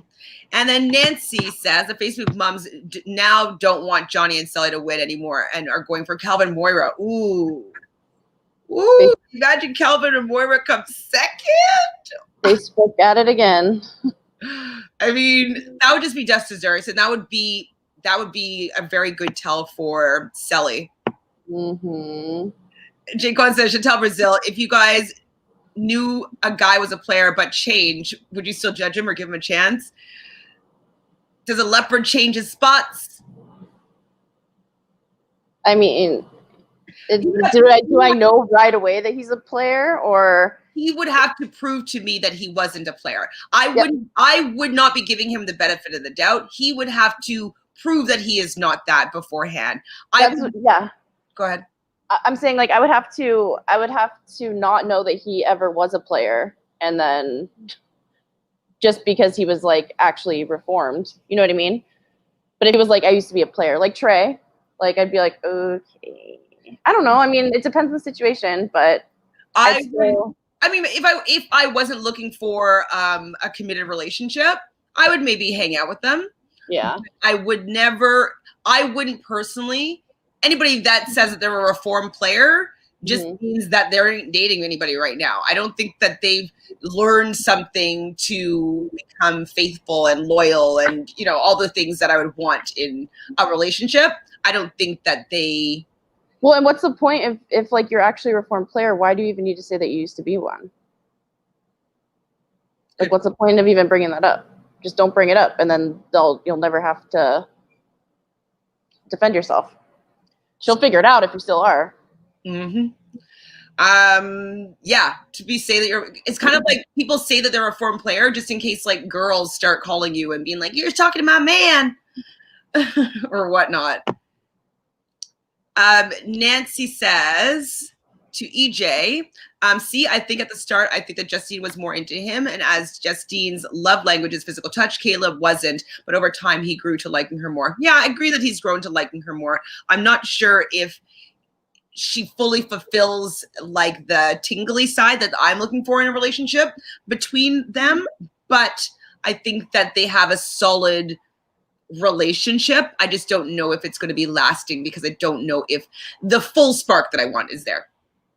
But I think that they are doing a lot better than they were, we'll say, even 3 or 4 days ago. I think that they're doing better. Fashion says, I like the pace that Justine and Caleb are going. Meh, I don't. But I think that they both agree for the beginning it takes time to build. They want something long lasting. I don't think it's actually going to be long lasting. I don't know.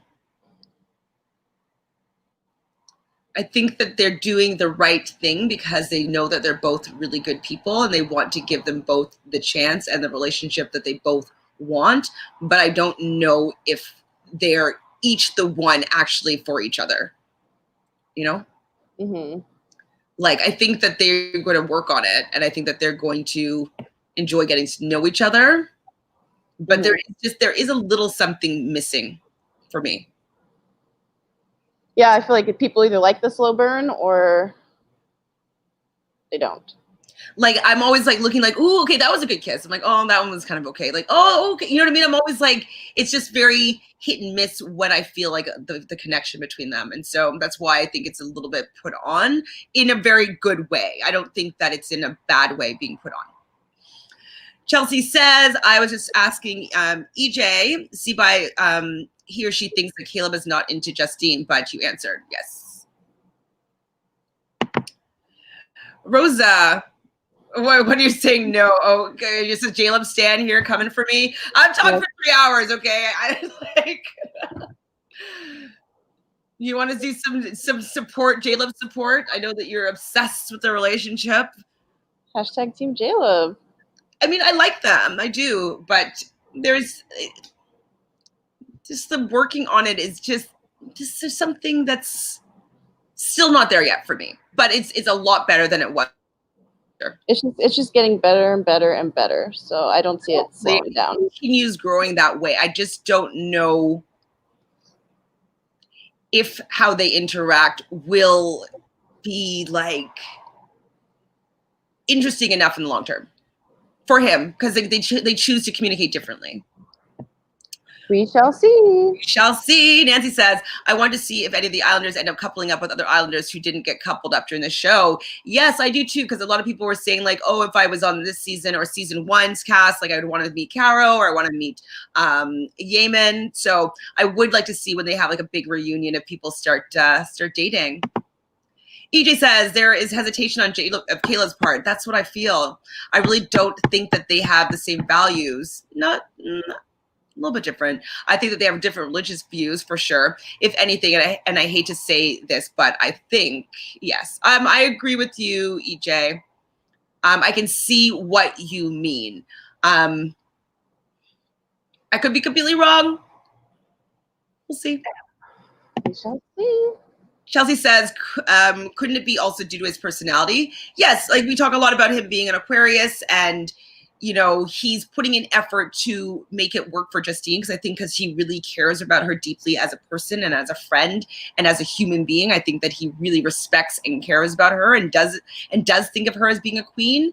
I just don't know if she is 100% who he wants to be with long term. But I think that he's going to work on whatever relationship they can grow with now, but I don't know if it's a forever thing. EJ says, I hate to say this, but I think that Johnny and Cely have a general physical and chemistry attraction. I do 100%, and that's why she's having a hard time to be able to see the truth, is because she's being misted by her sexual connection with him.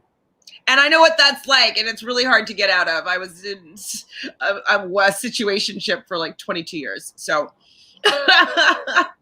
I get that for sure. Situationship. Oh God, Chantele, leave them alone. Wait, leave me alone. If you fly Nick, they have great connection. No, it's just not fully there. I like them. I want them to work out, but there's no spark. But no sparks. No spark.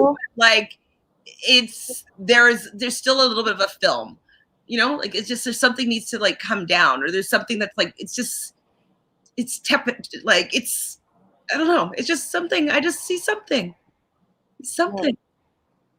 Oh. Hesitation, you know, something. Okay, I've literally talked for almost 3 hours. Brazil, do you have anything left to say? Team J-Love. Like, please go tonight. Just do like a 3-minute monologue about something, so like I don't feel like I talked this whole time. What? I talked. Divine to respond on J-Love. They're really into each other. Okay, sure. I mean, I think Justine's into Caleb for sure, but I don't know if Caleb is in the same way. Stop the car! Oh my God, I appreciate your dedication to J-Love. I'm voting for them as a couple. Like, come on, just like allow me to feel what I feel, or not feel what I don't feel. LK, hi LK. If I didn't say hi to you before, I love watching the show, but in all honesty, can any of these couples actually make it living in different states? I don't know. I feel like they all end up moving to LA. But like maybe not Justine, because I don't know if that's like what she's looking for, and same with even Caleb. Oh my God, you guys have so much to say. I just said, sis, you've been wrong about Johnny, so hoping that you're wrong about this too. I wasn't wrong about Johnny. I still said that they had a sexual chemistry and attraction, and that he looked like a good kisser, and that she's probably going to forgive him. And I never wanted her to go back to him. So wrong about Johnny, or I was choosing to see how it played out. TBD. Brazil? Well, what does she mean wrong about Johnny in what sense? Like, I mean, I'm assuming that. I think maybe you were misted by him a little bit too. Like, or giving him the benefit of the doubt for too long, maybe. But I was giving after Casa Moore, I was like, shit, he didn't do a good job, but I think that he will say the right things for them to get back together. But as soon as he did the whole sunglasses thing, I didn't want her to choose him. I wanted him to choose Benny. Yeah. And since then, even more so, I have not been in support of how he's been treating her. So no, I feel like once the sunglasses situation happened, you were pretty much offline for Johnny. Because I think you were just giving him more of the benefit of the doubt and cost him more because Mercedes was coming on to him so strong. So he just says Johnny's pride will be his fault, and I do believe that he will learn from this. I think that he will forever regret how he treated her, and he's going to lose her. I hope. I do too. Okay. Yeah. We've talked a lot. And I guess we should end on a high note. Like, you guys are coming for me. Like, relax, guys. I'm voting for them. Like, I've already voted for them. It's okay. I don't feel the spark between them. Okay. Like, it's like, that's okay. Does it Everyone mean has different opinions. sorry? I said everyone has different opinions. Well, I just like, I feel vibes. I just don't feel the vibe.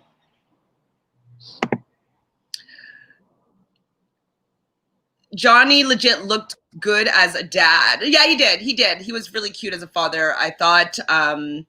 It's just his words that he said. What? His actions were there. His words were, what the fuck?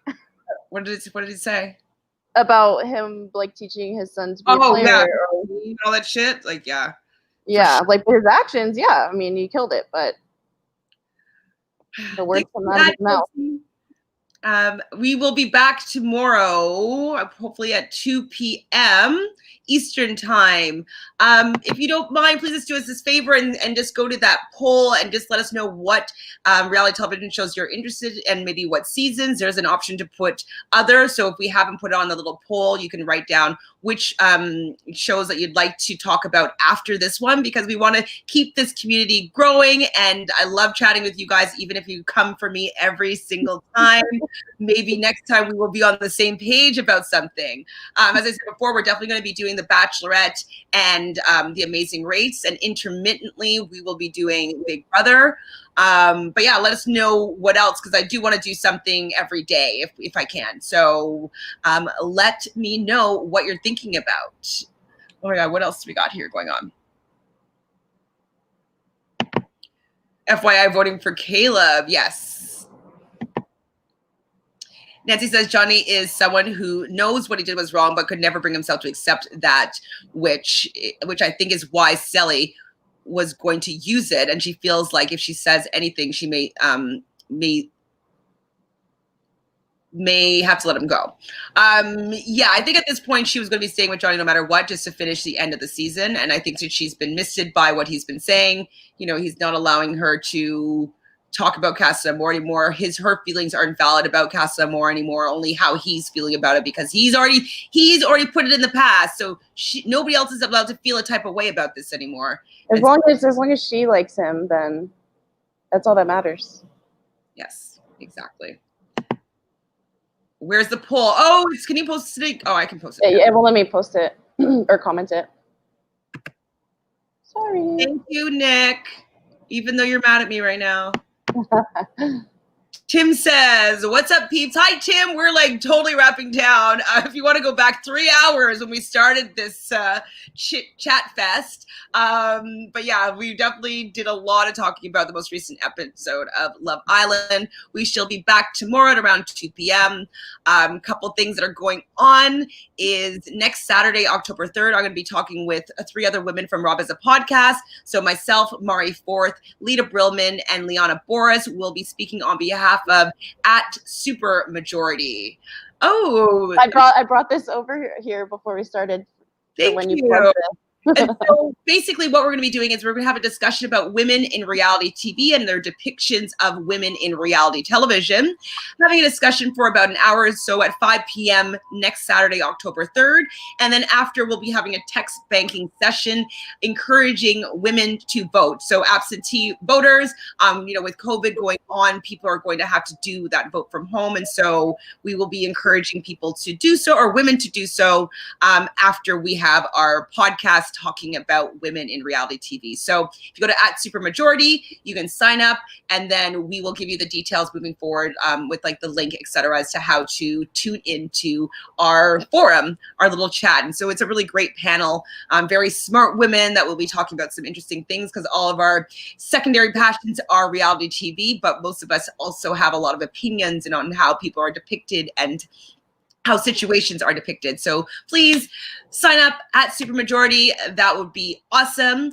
And then lastly, you know what to do. Subscribe right down below. We're on our way to 1,000 subscribers by October 18th. We're doing so well so far. So I'm so grateful for all of you guys that are hanging out with us, whether you like what I have to say sometimes or not. You're willing to come here and have the conversation with me and Brazil. I am still #Team JLove. I still am voting for them. But so please subscribe subscribe. And if you have any friends that you think would be interested in this content, please send them this way to subscribe as well. What do you have coming down the pipe, Brazil?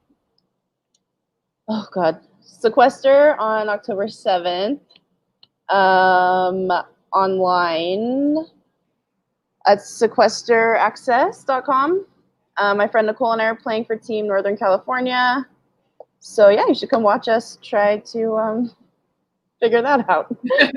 And I'll be doing a live stream. So if you guys are interested, you can find at least a contact email of mine on, or like any social media that I mentioned. So at ShanFranFran or at Reality Realness on Instagram.